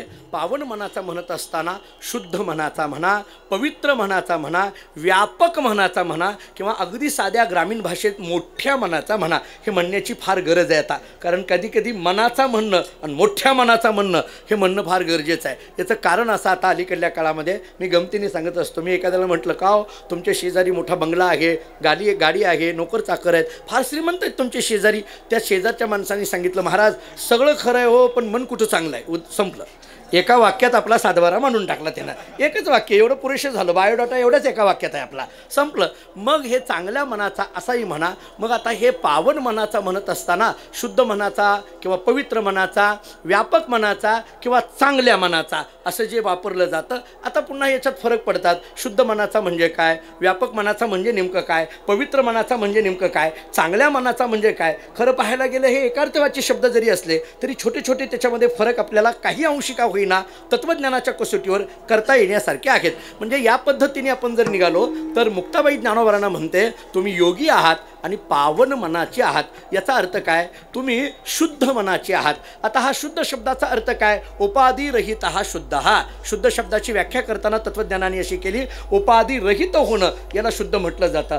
एक बाह्य उपाधी आणि दुसरा अंतर उपाधी सांगितला. बाह्य उपाधी सांगितला हा सगळा धनदारा पुत्रजन बंधू सोयरे पिशून सर्व मिथ्या हे जाणून शरण रिघा देवासी, हे जे सांगितलं जातं ना, हा सगळा उठा जागे व्हारे म्हणत असताना धनदारा पुत्रजन हे सांगताना आयुष्य जात आहे पहा, काळ जपत असे महा, स्वहिताचा घोर वहा, ध्यानी रहा श्रीहरीच्या. पण आपण स्वहिताचा घोर न वाहणाऱ्या लोकांना सांगितलं तुम्ही स्वहिताचा घोर का वहा, कारण तुम्ही ज्याच्यामध्ये गुंतला ते धनदारा पुत्रजन बंधू सोयरे पिशून सर्व मिथ्या हे जाणून शरण रिगा देवासी. हा बाह्य उपाधी, हा बाह्य उपाधी ज्यांनी सोडलेला आहे हा एक झाला पावन मनाचा अर्थ.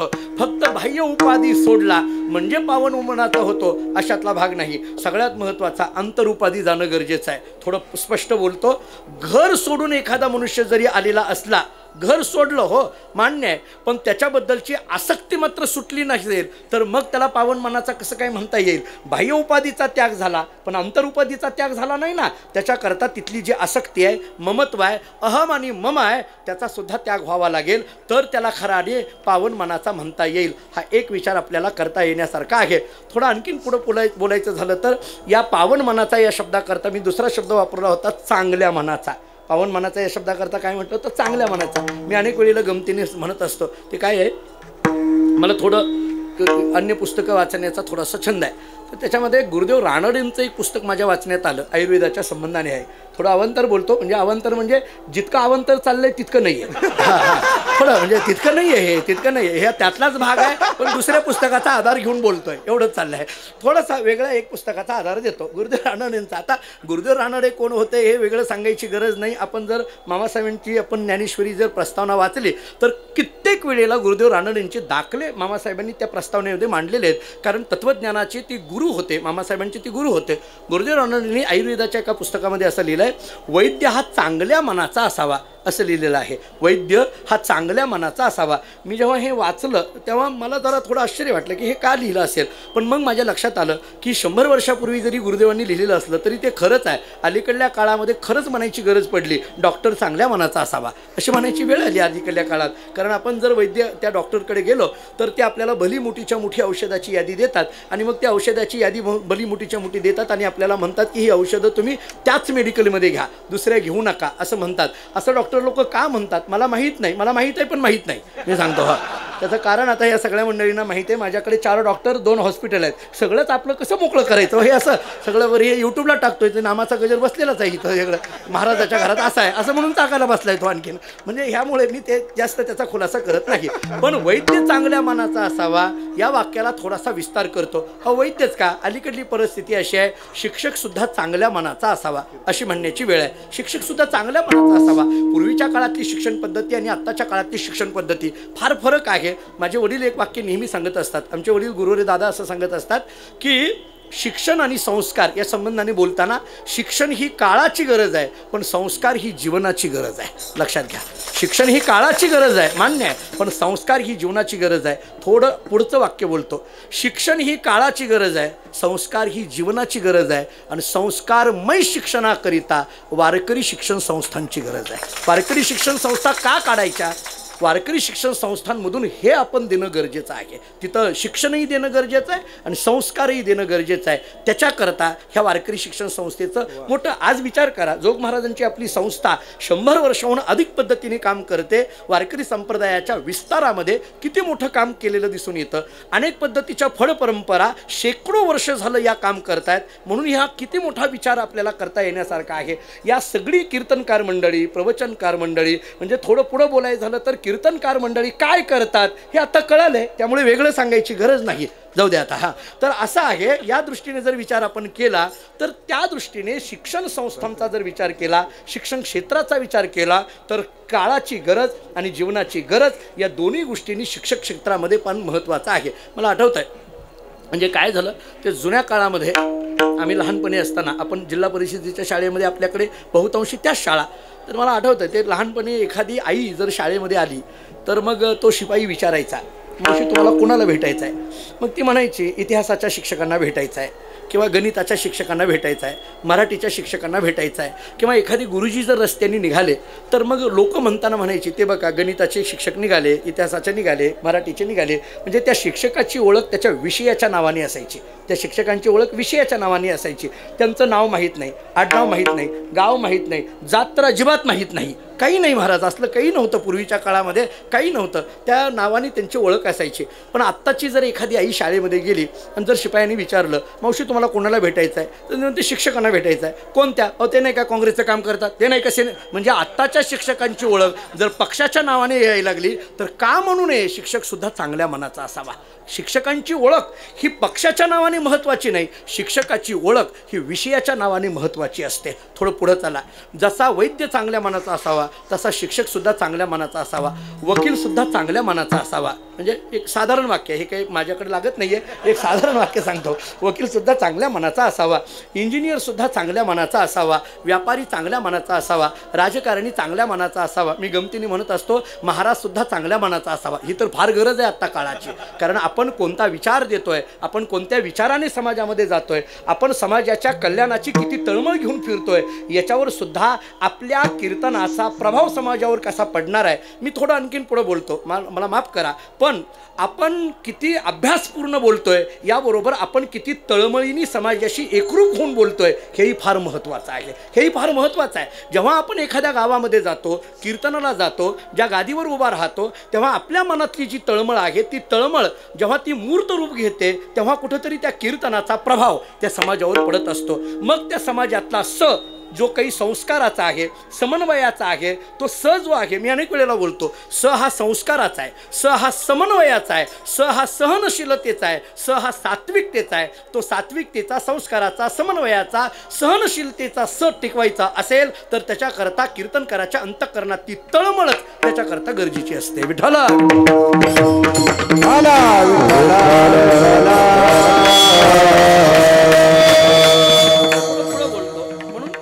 मनाचे, तुम्ही चांगले मनाचे आहात असा एक विचार करा. थोडं आणखीन पुढे बोलतो, काय आहे, योगी आहात, शुद्ध मनाचे म्हणा, व्यापक मनाचे म्हणा, चांगल्या मनाचे म्हणा.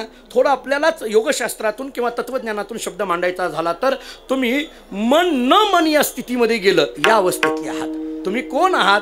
तुम्ही मन या स्थितीमध्ये न राहता मन या स्थितीमध्ये गेलं, ज्याला उन्मनी अवस्था म्हटलं जातं, त्या स्थितीमध्ये असलेले तुम्ही योगी आहात आणि म्हणून तुम्ही हे सगळं सहन केलं पाहिजे. काय आहे, एखादी गोष्ट सहन होत नाही हे कधी म्हटलं जातं? जेव्हा मन मी ही भूमिका येते तोपर्यंत मग सहन होत नाही असं म्हणणं आहे.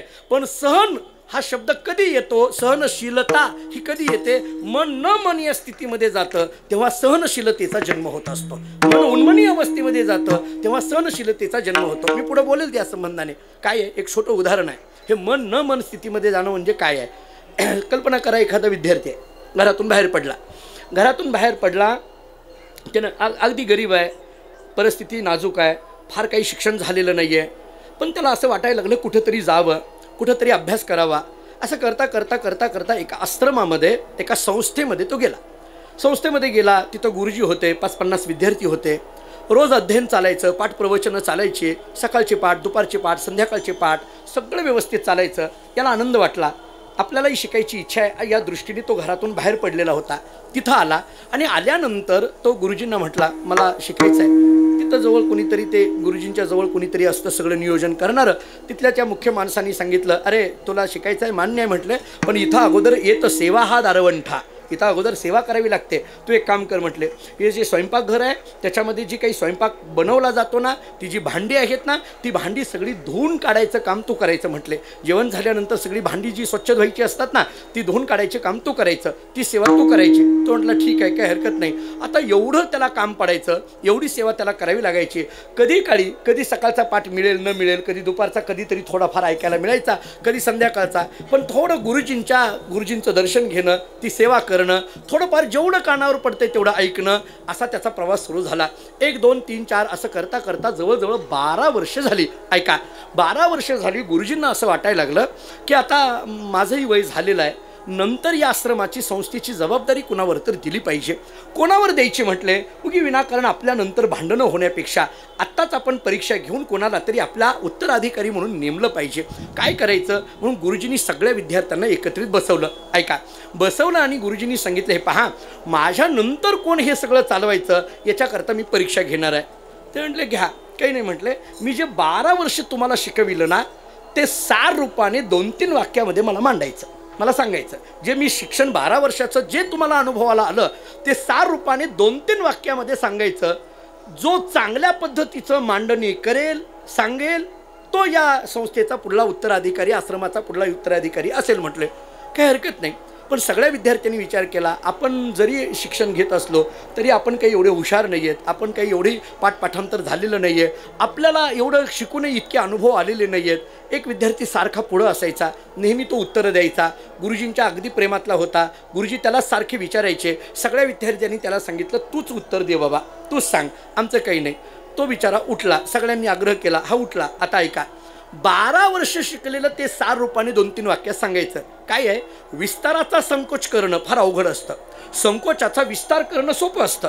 एका ओवीवर तासभर बोलणं, 2 तास बोलणं सोपं असतं, पण 2 तास आपण काय ऐकलं ते एका वाक्यात सांगा म्हणणं फार अवघड असतं. 2 तास कीर्तन झालं ते विचारलं कसं काय याच्यात नको, हां ते फार चांगलं होतं, हां नाहीतर दुसरं लय भारी होतं, कसलं भारी होतं कोणाच ठाऊक, काय पडलं कळत नाही. त्याचा संकोच किंवा परिच्छिन्नतेने 1-2 वाक्यामध्ये मांडणं फार कठीण असतं. मग आता हा जो 12 वर्षाचा अभ्यास तो 2-3 वाक्यात सांगायचा. यानं काय केलं, फळ्यावर वाक्य लिहिलं. ऐका, काय लिहिलं? त्यानं सांगितलं, गुरुजी, मी तुमच्या जवळ 12 वर्ष शिकल्यानंतर मला असं वाटतंय, मला जे जाणवलं या 12 वर्षाच्या अभ्यासातून ते असं जाणवलं, मन हा एक आरसा आहे, त्याच्यावर विकारांची धूळ साठलेली आहे, ती धूळ पुसून टाकली पाहिजे. मला जे जाणवलं या सगळ्या अभ्यासातून, तर मानवी जीवनामध्ये कसं वावरलं पाहिजे, मला मन इथे यायचं आहे. बरं, पावन मनाचा हा विषय चालला आहे, मनाच्या संबंधाने बोलतोय. मन हा एक आरसा आहे, त्याच्यावर विकारांची धूळ साठलेली आहे, ती धूळ पुसून टाकली पाहिजे असं म्हणणं आहे. सगळ्या विद्यार्थ्यांनी विचार केला की या सगळ्या अभ्यासाचं सार असं निघू शकतं हे आपल्याला माहीतच नाही. म्हटले किती चांगलं सार काढलं यांनी, किती चांगल्या पद्धतीने सिद्धांत मांडला. सगळ्या विद्यार्थ्यांनी सांगितलं, गुरुजी एकदम बरोबर सिद्धांत यांनी मांडला, आम्हाला ते सुचलं नाही, आम्ही जरी अभ्यास केला तरी आम्हाला ते जाणवलं नाही, आम्हाला ते शब्दात मांडता आलं नाही. गुरुजींनी सांगितलं ठीक आहे, काही हरकत नाही, पण आणखीन कोणाला लिहायचं आहे का? सगळ्या विद्यार्थ्यांनी सांगितलं नाही नाही गुरुजी, याच्यापेक्षा दुसरं कोणी चांगलं लिहूच शकत नाही. गुरुजींनी सांगितलं तसं नाही, पण सगळ्याला अधिकार आहे, कोणाला असेल तर बघा. कोणी नाही नाही नाही नाही सगळं करायला लागले. हा जो होता ना भांडी घासणारा, तो नेमकं ते एका कोपऱ्याला येऊन बसलेला होता. विचारल्याबरोबर कोणाला आणखीन लिहायचं आहे का असं म्हटल्याबरोबर त्यानं हात वर केला. हात वर केल्याबरोबर सगळ्या मुलांनी मागं बघितलं आणि हसायला सुरुवात केली. त्याच्यातल्या एका मुलांनी सांगितलं जेवणाला आणखीन वेळ आहे, थांब. लगेच असं हात वर करू नको म्हणले. काय आहे झालं आता, हे झालं की लगेच प्रसाद आहे मग भांडी घासायचे म्हटले. थांब, असं करू नको म्हटले. ते सगळे हसायला लागले. गुरुजींनी सांगितलं नाही नाही, त्याला काहीतरी लिहायचं असेल, म्हणायचं असेल. सगळ्या विद्यार्थ्यांनी सांगितलं गुरुजी, आम्ही 12 वर्ष तुमच्याजवळ रोज बसून सुद्धा आता याच्यापेक्षा चांगलं आम्हाला सुचत नाही. हा तर भांडी घासत होता, हा तर कधी काही येत नव्हता. बऱ्याचदा कधी पाठाला नसलेलेच नाही नाही म्हणजे मी काही नाही असं नाही, उगाच सहज म्हणायला लागलो. रघुनंदन महाराज माझ्यासमोर बसलेले आहेत. आम्ही मिळूनच होतो संस्थेमध्ये. आम्ही कीर्तनकार झालो, ते संस्थाधिपती झाले. हां बरोबर आहे. पण असं होतं कधी कधी. त्यांनी सांगितलं की हा पाठाला कधी नाही, काही नाही, याच्यापेक्षा काय चांगलं सुचणार आहे, त्याला काय लिहिणार आहे. गुरुजींनी सांगितलं तसं नाही, तो सुद्धा विद्यार्थी आहे, त्यालाही काहीतरी वाटत असेल त्यांना लिहू द्या ना म्हटले, काय हरकत आहे. आता ऐका, पहिलं वाक्य काय होतं, मन हा एक आरसा आहे, त्याच्यावर विकारांची धूळ साठलेली आहे, ती धूळ पुसून टाकली पाहिजे. मन हा एक आरसा आहे, त्याच्यावर विकारांची धूळ साठलेली आहे, ती धूळ पुसून टाकली पाहिजे. हा विद्यार्थी जो नेहमी सेवा करणारा तो आला, त्यांनी खडू घेतला आणि त्याच्या खाली वाक्य लिहिलं, जिथं मन हे मन म्हणूनच शिल्लक राहिलं नाही, तिथं कुठले विकार आणि कुठली धूळ आणि काय पुसून टाकायचं म्हटले. मन असेल तर विकारांची धूळ. तुमच्याजवळ 12 वर्षाच्या अभ्यासातून आम्हाला असं वाटलं की मन म्हणून शिल्लक राहिलं नाही. मन न मन या स्थितीमध्ये जाणं, याला म्हणा पावन मनाचा. विठ्ठल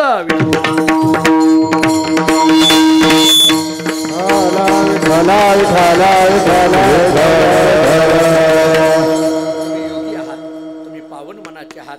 योगी आणि पावन मनाचे असल्यामुळे तुम्ही काय केलं पाहिजे, साहे अपराध जनाचा तुम्ही सहन केलं पाहिजे. आता हे सहन करणं म्हणजे नेमकं काय, सहन कशा पद्धतीने करायचं, इथून पुढचे जे 2-3 मुद्दे सांगितलेले आहेत त्या जगाच्या संबंधाने, स्वभावाच्या संबंधाने सांगितलेले आहेत. जग कसं आहे आणि आपण कसं राहिलं पाहिजे. तुम्ही कोण आहात हा विषय संपला. जग कसं आहे आणि त्याच्यात तुम्ही कसं राहिलं पाहिजे हा दुसरा विषय सुरू होतो. आणि या संबंधाने परिपोष करताना आता मात्र माझी विनंती आहे की तुम्ही ताटी उघडा, अशा पद्धतीची शेवटी प्रार्थना आहे. दुसऱ्या 2 मुद्द्याचा विचार करायचा आहे, 2-5 मिनिटांमध्ये करेल. थोडं भजन करू, मग त्याचा विचार करू. ढोबा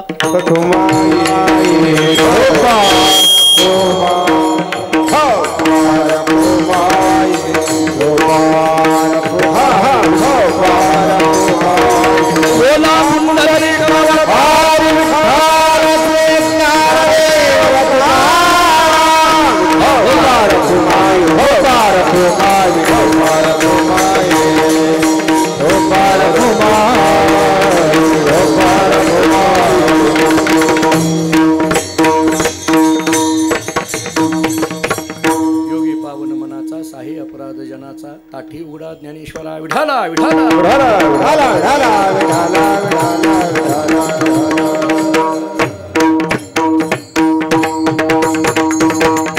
या बंगाचा विचार करताना मुक्ताबाईंनी जी काही विनंती केली त्याच्यातला पहिला मुद्दा आपला संपला. ज्ञानोबाराय तुम्ही कशी आहात, योगी आहात आणि पावन मनाचे आहात. आता काय करा, साहे अपराध जनाचा हे सहन केलं पाहिजे. साहे अपराध जनाचा सहन करणं म्हणजे नेमकं काय, सहन करायचं म्हणजे नेमकं कसं करायचं असतं. सहनशीलता जी येते ती कोणत्या अनुषंगाने येते याचा विचार करायचा झाला तर आपल्याला असं चिंतन करता येईल, सहन कधी होत नाही आणि सहन कधी होतं. मी देह असं जोपर्यंत आपण म्हणणार आहोत तोपर्यंत सहन माणसाला होत नाही. देह नव्हे मी हे सरे या स्थितीमध्ये गेलं की मग सहनशीलता हा गुण येतो असं म्हणायला हरकत नाही. कारण मी देह असं म्हटलं जातं जोपर्यंत देह अशी म्हणून मी भूमिका घेऊन जाणार आहे. कारण सहन मला होतं न होतं हे शब्द द्वैतातले. या शब्दांचा विचार करायला गेलो तर हे शब्द द्वैतातले. सहन होत नाही असं म्हटलं की द्वैत प्रतीतीला आलं. कारण द्वैतातूनच हे शब्द निर्माण होतात ना. आणि मग तुम्ही पावन मनाचे योगी आहात म्हणजे तुम्ही अद्वैत अवस्थेतले आहात. मग अद्वैत अवस्थेमध्ये असलेले नाही असं सहन मला होत नाही असं म्हणायचं नाही. उलट साहे अपराध जनाचा, साहे अपराध जनाचा म्हणत असताना सहन करावं. कितीतरी गोष्टी सहन केलेल्या संतांनी आपल्याला दिसून येतात. अनेक वेगवेगळे गोष्टी आपल्याला दिसून येतात. काय आहे ते एकनाथ महाराजांच्या चरित्रात फार गोड उदाहरण दिलं जातं. काय झालं म्हणे, एकनाथ महाराज आता शांती ब्रह्म जरी प्राणांत केला अपकार तरी न मने हा दुष्ट नर, अपकार्या करी अति उपकार प्रशांता प्रकार या नाव. नाथ महाराजांची भागवतातले शब्द नाथ महाराजांकरताच लागू पडतात. प्राणांत केला अपकार तरी न मने हा दुष्ट नर, असं नाथरायांचं चरित्र. ते नाथ महाराजांकडे आता अनेकांनी नाथ महाराजांना राग यावा याच्याकरता प्रयत्न केले असं सांगितलं जातं. वेगवेगळे पदे, कुणी अंगावर थुंकलं, कुठं काय झालं, अमुक झालं तमुक झालं, अनेक वेगवेगळ्या कथा सांगितल्या जातात. ते काय झालं म्हणे, एकनाथ महाराज आपल्या घरामध्ये काही पुराण वगैरे सांगणं त्यांचं चालायचं. त्या गावामध्ये एक दुसऱ्या गावाहून एक मनुष्य आला आणि मग ते कुचरवट्ट्यावर काही बसलेली मंडळी होती, त्याच्याकडे गेला. तो म्हटला, अहो माझ्या मुलीचं लग्न आहे, मला 200 रुपयाची मदत पाहिजे. आता त्या काळातलं हे बोलणं नाथरायांच्या चरित्रामध्ये फार गोड वर्णन केलेलं आहे. केशवकृत जे नाथ महाराजांचं चरित्र आहे ना, ओवीबद्ध, जे संस्थांनी प्रसिद्ध केलं आहे, मोठं गोड वर्णन आहे. आणि 200 रुपये पाहिजे म्हटले, मला 200 रुपयाची मदत करा. आता ती जी बसलेली होती ना, कुटाळ मंडळी ती बसलेली होती, ते असे शोधतच असायचे कोणाला तरी काहीतरी त्रास देण्याकरता. ते कट्ट्यावर बसलेलेच असायचे. मी तर नेहमी सांगत असतो, कुचरवट्टा या शब्दाचा अर्थ काय, घरचं खायचं आणि दुसऱ्याच्या उचापती करायच्या, त्याचं नाव कुचरवट्टा. गावागावामध्ये ठरलेली असतात ती माणसं. अशी गमती असतात महाराज, ते अवतारी पुरुष असतात असं म्हणायला हरकत नाही. ती तेवढ्याचा कारणाकरता अवतार तो महाधरा या कारण असं म्हटलं तरी त्या प्रलोकांकरता काही हरकत नाही. ते आलेली असतात, त्यांचं काम ते चालू असतं, ते कधी त्यांचं काम सोडत नसतात. आणि मग एखाद्या वेळेस आपण आपलं काम सोडतो, पण ते सोडत नाहीत कधी त्यांचं काम, त्यांचं चालू असतं. मग त्याने ते बघितलं, त्याने सांगितले, बघ तू काळजी करू नको म्हटले, तुला 200 रुपये पाहिजे ना, हो तुला देतो म्हटले, 200 रुपये आम्ही देतो, फक्त एक काम करायचं. म्हटलं काय, गावामध्ये एकनाथ महाराज नावांची व्यक्ती आहे म्हटले, खालच्या गल्लीमध्ये तिथे एक वाडा आहे. म्हटलं हो, ऐकून हो काही नाही म्हटले, त्यांना राग आणायचा एवढं काम करायचं. त्यांना राग कसा येईल एवढं बघ म्हटले, त्यांनी रागवलं पाहिजे, त्यांनी क्रोधायमान झालं पाहिजे, तेवढं करायचं. म्हणजे तो काय करायचं ते बघ. त्या महाराजांना राग तू आणला, तुला 200 रुपये दिले. ते म्हटलं, फक्त राग आणण्याला 200, त्यात काय अवघड आहे. आता तर अलीकडल्या काळात अवघडच नाही महाराज लोकांना राग आणण्याकरता, फार अवघडच नाही, त्याला काय अवघड आहे म्हटलं. पण तुम्ही नक्की द्याल, अरे नक्की देतो म्हटले, फक्त तुला त्यांना राग आणता आला पाहिजे. त्यानं काय केलं, ते गोदावरीमध्ये गेला, चिखलामध्ये असा लोळला, अंगावर सगळं चिखल असं माकलेलं होतं आणि तो चिखलासहित एकनाथ महाराजांच्या वाड्यात गेला. नाथ महाराज पूजेला बसले होते, सगळे त्यांची सामुग्री घेऊन अगदी स्नान वगैरे होऊन त्यांचं व्यवस्थित शुभ्र कपडे घालून बसलेले होते. आणि हा आला आणि धावत आला आणि एकनाथ महाराजांच्या अंगावर बसला. पूजा चालू होती आणि एकनाथ महाराजांच्या अंगावर बसला. एकदम एकनाथ महाराजांच्या अंगावर बसल्याबरोबर मग त्यांच्याजवळ असलेला त्यांचा शिष्य नेहमीचा उद्धव किंवा अन्य लोक ते सगळे बघायला लागले. एकदम एकनाथ महाराजांच्या बसल्याबरोबर एकनाथ महाराजांनी अगदी बघितलं. एकनाथ महाराजांनी त्याच्या डोक्यावर हात फिरवला आणि आपल्या पत्नीला हाक मारली, अगं गिरिजा इकडे ये म्हटले, लेकरू किती चिखलानं माकलंय त्याला आंघोळ घाल. लेकरू किती चिखलानं माकलंय म्हटले, त्याला आंघोळ घाल. त्यांनी विचार केला की एवढ्या घाण कपडे त्यांचे झाले, मी चिखलासहित त्यांच्या अंगावर बसलो तरी या माणसाला राग येत नाही म्हटले. मग त्यांना आंघोळ वगैरे घातली, स्नान वगैरे घातलं, सगळं झालं. ते म्हटले, हे बघा आलात आहात ना, आता प्रसाद घेऊन जा. कारण आल्यानंतर दुपारी रोज त्यांच्याकडे अन्नप्रसाद चालायचा. त्यांनी विचार केला, अंगावर बसलो तरी काही यांना राग येईना, काहीतरी आणखीन केलं पाहिजे म्हटले, काहीतरी केलं पाहिजे. मग ते गिरजाबाई सगळ्या पंक्तीमध्ये वाढत होत्या म्हणे. आणि वाढत असताना हा एकदम आपल्या पात्रावरनं उठला आणि गिरिजाबाईच्या अंगावर पाठीवर जाऊन बसला. असा पाठीवर बसल्याबरोबर एकदम बाकीची सगळी जी जेवायला बसलेली अवाक झाली. अरे हे काय विचित्रपणा आहे. नाथ महाराजांनी पाहिलं आणि नाथ महाराजांनी मोठ्याने ओरडून सांगितलं, अगं गिरिजे, लेकरू पाठीवर बसलेल्या खाली पडेल. गिरजाबाईंनी सांगितलं, मी लेकरांना चांगलं वावरते, हरिपंडिताला असाच लहानाचा मोठा केला, यालाही करेल म्हटले, त्यात काय अवघड आहे, यालाही लहानाचा मोठा करेल. असं म्हणून तिनं असं काकेत घेतलं. त्यांनी विचार केला, एवढ्या 2 गोष्टी झाल्या तरी पण यांना काय राग येत नाही. शेवटी तो ओशाळला, नाथ महाराजांच्या पाया पडला. नाथ महाराजांना सांगितलं, नाथ महाराज याच्यात माझी काही चूक नाही, त्या लोकांनी मला सांगितलं होतं म्हटले की तुला 200 रुपये देतो, पण मला 200ची गरज होती. नाथ महाराजांना राग आणायचा. नाथ महाराजांनी सांगितलं, अरे अरे अरे म्हटले, असं झालं होय म्हटले, मग त्याच्याकरता एक काम कर म्हटले, आता तुला तर 200 रुपये मिळणार नाहीत, मग एक काम कर, मीच तुला 200 रुपये देतो. उदाहरण संपलं माझं. कळालं का? पहा, सहन हा शब्द जर आपल्याला लावायचा असेल तर साहे अपराध जनाचा नाथरायचं चरित्र डोळ्यासमोर ठेवा. अन्य तुकोबारांची ज्ञानोबारांची चरित्र कितीतरी मांडता येण्यासारखे आहेत. म्हणून महाराज मुक्ताबाई असं सांगते, योगी पावन मनाचा साहे अपराध जनाचा. मान्य आहे, मुक्ताबाई म्हणते, जगाच्या घराच्या बाहेर पडलं की जग काहीतरी बोलत राहणार आहे. विश्वरागे झाले वन्नी, वन्य होणार आहे. वन्य या शब्दाचा अर्थ क्रोध. आता हे सगळे विस्तार करत नाही, आपण सगळी सुज्ञ मंडळी आहात. वन्य क्रोधायमान झालेलं असलं तरी संती सुखे व्हावे पाणी. पाणी या शब्दाचा अर्थ शांत असा करा. जरी तो वन्य हा शब्दाचा अर्थ अग्नी आग आहे, तर आग ज्या असेल तर सामान्य अग्नी जो आहे तो अग्नी विझवण्याकरिता, सामान्य अग्नी विझवण्याकरिता जसं पाण्याची गरज आहे तसा क्रोधाग्नी विझवण्याकरिता शांततेची गरज आहे. त्यामुळे संती सुखे व्हावे पाणी. पाणी या शब्दाचा अर्थ झाला शांत. शांत विचार इथं करा. थोडं आणखीन पुढे बोलायचं झालं तर पाणी या शब्दाचा अर्थ क्षमाशील असाही अर्थ करता येण्यासारखा आहे. जरी विश्वरागे झाले वन्य तरी संतांनी मात्र पाणी व्हावं म्हणजे शांत स्वरूप व्हावं. संतांनी मात्र पाणी व्हावं म्हणजे क्षमाशील व्हावं. थोडं पुढं बोलतात. नाही नाही म्हटले गेल्यानंतर लोक बोलतात. मान्य आहे ना. शब्दशस्त्रे झाले क्लेश संती मानावा उपदेश. शब्दशस्त्रे झाले क्लेश मान्य आहे.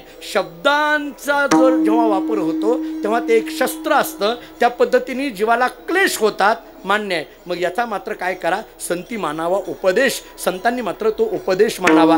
कशा अर्थाने हा उपदेश मानायचा. शब्दशस्त्रे झाले क्लेश म्हणायचं आणि संतांनी मात्र त्याचा उपदेश मानायचा. हे नेमकं कसं आहे. जरी एखादा मनुष्य बोलायला लागला, त्याच्या मुखातून अद्वा तद्वा शब्द जरी बाहेर आले तरी तो संतांनी उपदेश मानावा. असं कसं काय. मी आता वेगवेगळी उदाहरणं देतो, पण एक उदाहरण देतो सगळ्या प्रक्रिया म्हणण्यापेक्षा. सॉक्रेटिस तुम्ही ऐकलेलं असेल, त्याचं नाव ऐकलं असेल.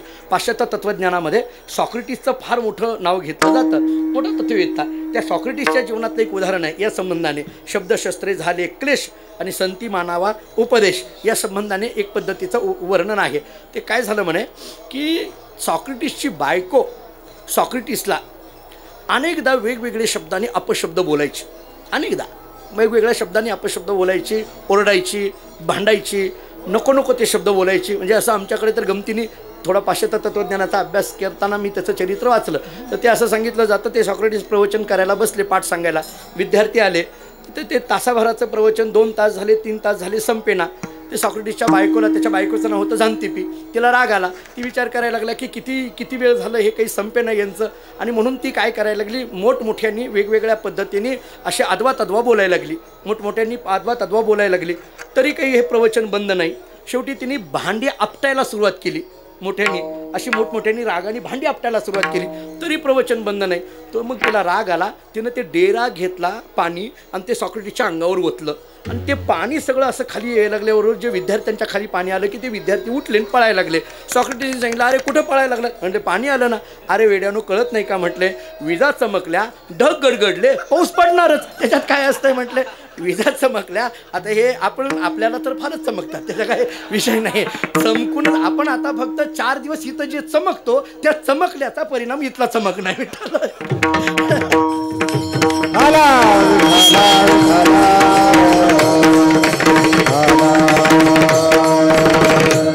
बायको अशी बोलायची. त्याच्या एका मित्रांनी एकदा विचारलं, आता नीट ऐका. त्याच्या मित्रांनी सांगितलं, का रे सॉक्रेटिस, तुझी बायको एवढी तुला अद्वा तद्वा बोलते, नको नको ते शब्द बोलते, घालून टाकून बोलते म्हटले, तुला त्याला राग येत नाही का. तर सॉक्रेटिसने सांगितलं, नाही नाही, उलट ती बोलते ना तो मला उपदेशच आहे. माझा मुद्दा इथं आहे. ती बोलते ना तो मला उपदेशच आहे. त्याने सांगितलं, ते कसं काय उपदेश. अरे बाबा, बायको मला सारखी प्रपंचात राहत असताना सारखं मला भांडत राहते.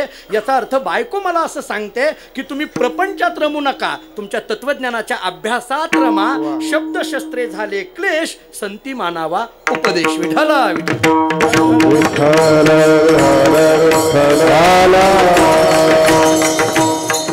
पावन मनाचा असा हे अपराध जनाचा. विश्वरागे झाले वन्नी संती सुखे व्हावे पाणी.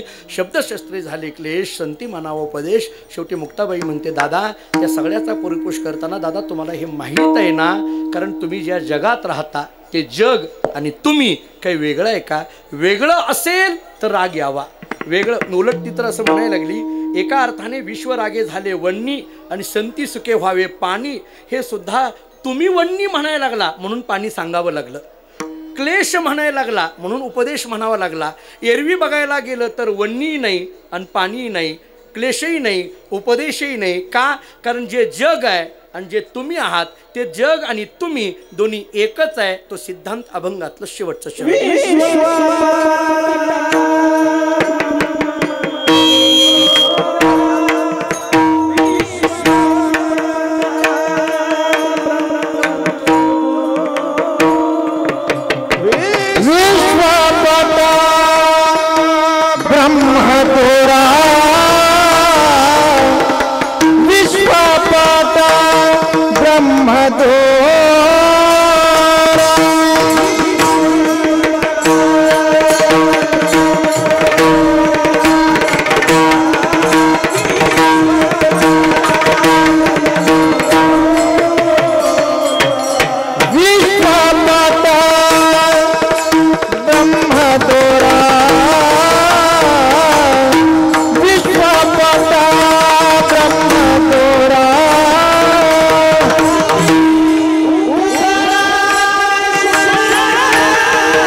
ताटे उघडा ज्ञानेश्वरा ज्ञानेश्वर ताटे ताटे उघडा ज्ञानेश्वरा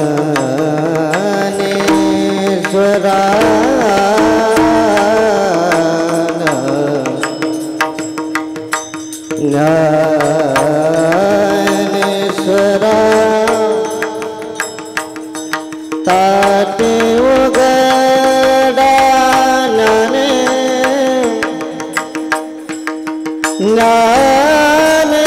ज्ञानेश्वरा ताटे उघडा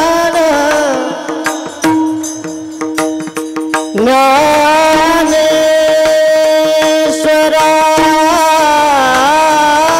ताटे उघडा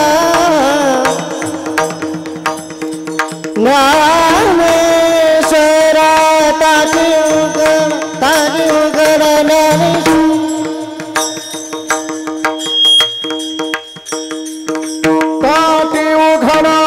उघडा उघडा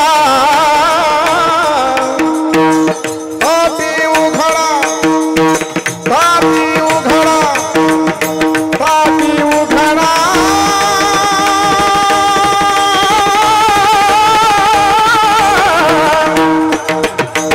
ताटे उघडा ताटे उघडा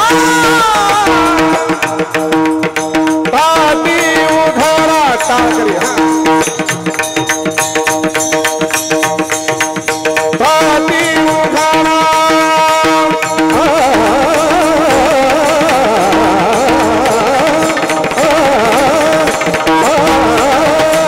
ताटे उघडा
विश्वपट ब्रह्मदोरा ताटी उघडा ज्ञानेश्वरा.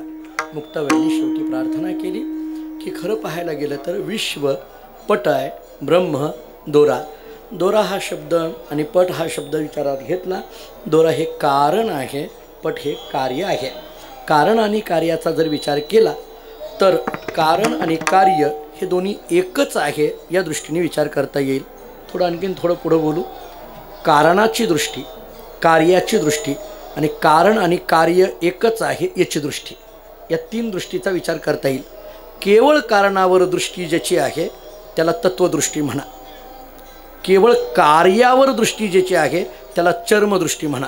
आणि कार्य आणि कारण दोन्ही एकच आहे अशी जी दृष्टी आहे त्याला समदृष्टी म्हणा. असा विचार आपल्याला करता येण्यासारखा आहे. कारण आणि कार्य एकच आहे. जग हेच ब्रह्म या दृष्टीने जर आपण विचार करायला लागलो, सर्वम कल्विदम ब्रह्म या दृष्टीने जर विचार करायला गेलो, चराचरामध्ये तोच आहे.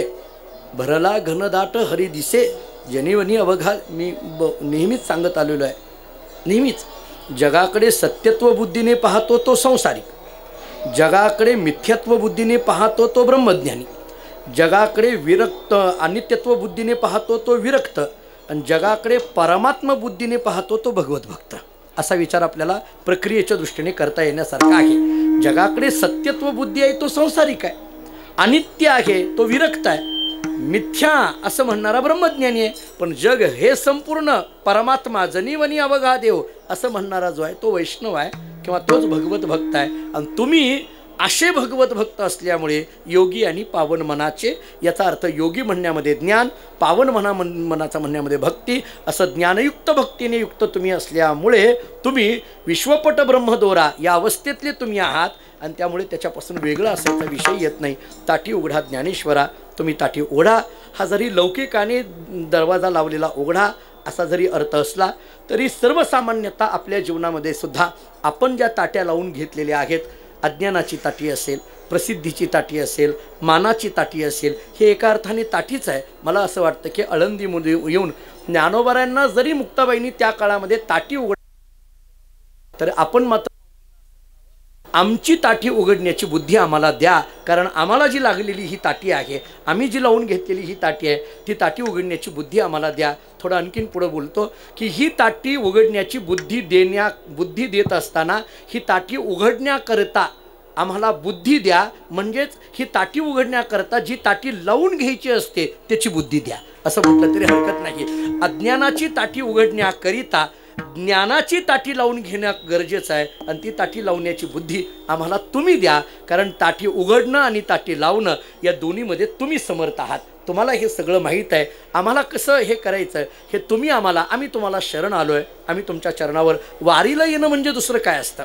वारीला येणं म्हणजे काय? वारीला येऊन त्यांच्या चरणावर नतमस्तक होणं. मी तर या श्रद्धेचं आहे, म्हणजे अनेक वेळेला मी म्हणण्यापेक्षा वारकरी श्रद्धाची अशी आहे, नाही ज्ञानोबारांच्या समाधीचं प्रत्यक्ष दर्शन झालं गर्दीमुळे तर तिथली माती उचलली आणि कपाळाला लावली तरी वारी पोच झाली ना, ज्ञानोबारांचा आशीर्वाद आम्हाला लाभणार आहे ना. इतक्या श्रद्धेने आपला वारकरी संप्रदाय चालतो आहे.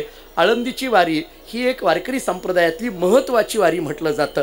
जसं देवाची वारी म्हणून पांडुरंगाची आपण आषाढी कार्तिकेला तिकडेही येतो, तसं कार्तिकेला इथं आळंदीला येतो, देहूला आपण विजेला जातो. या वाऱ्यासुद्धा संतांच्या वाऱ्यासुद्धा आपल्या जीवनामध्ये महत्त्वाच्या सांगितल्या जातात. त्या निमित्ताने खरं तर ज्या फडावर किंवा ज्या परंपरेमध्ये, ज्या संस्थेमध्ये हा उत्सव या ठिकाणी वारीचा केला जातो आहे, हरिभक्तीपरायण आदरणीय श्रद्धेय तावरे अण्णा, त्यांचे चिरंजीव आदरणीय आमचे तावरे माऊली, त्यांचं प्रेम सगळ्यांवर आहे याची जाणीव इथं आल्यानंतर पदोपदी आपल्याला दिसते.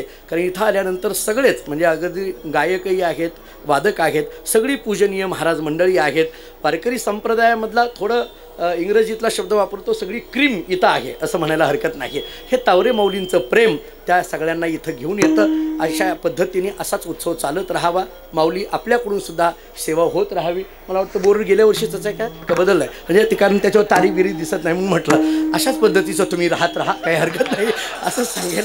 आम्ही असं नवीन नवीन काहीतरी शोधत येतो. यांनी नवीन नवीन विचार करून आले की नवीन काहीतरी वाजवायचं, गुरुजींनी विचार केला नवीन काहीतरी म्हणायचं, मी विचार केला नवीन काहीतरी मांडायचं. तुम्ही बोर्ड तसेच ठेवा, काही हरकत नाही, म्हणजे असं हरकत नाही. पण असो, तुमचं आमच्यावर प्रेम आहे, आमचं तुमच्यावर प्रेम आहे, एवढं मात्र नक्की आहे. माऊली तुमच्या प्रेमाकरता म्हणून आम्ही एवढ्या मोठ्या संख्येने, खरं तर एकादशीचा दिवस आहे, सगळ्यांनाच धावपळ आहे प्रत्येकाकडे, कारण इथं सगळीच गुरुजी अशोक महाराज आहेत, माऊली आहेत, आपण गुरुजी आहात, सगळी पूजनीय महाराज मंडळी आहेत. प्रत्येकाकडे वारीला येणाऱ्या भाविकांची सुद्धा गर्दी आहे, भेटायला येणाऱ्यांची गर्दी आहे. पण तरीसुद्धा आपण सगळेजण सकाळच्या प्रहरामध्ये इथं माऊलींच्या ज्ञानोबारायांच्या सेवेकरिता म्हणून या ठिकाणी आहोत. पुन्हा एकदा आपल्या सर्वांच्या चरणी नतमस्तक होतो. ज्ञानोबाराय तुकोबारांच्या चरणी नतमस्तक होतो. मी ज्या परंपरेत जन्माला आलो त्या मानकोजी बोधले महाराजांच्या चरणी नतमस्तक होतो. पुनश्च एकदा सेवा भगवत चरणी समर्पित करून याच ठिकाणी थांबतो. ज्ञानेश्वर माऊली महाराज माऊली ज्ञानेश्वर माऊली ज्ञानराज माऊलीश्वर माऊली ज्ञानराज माऊली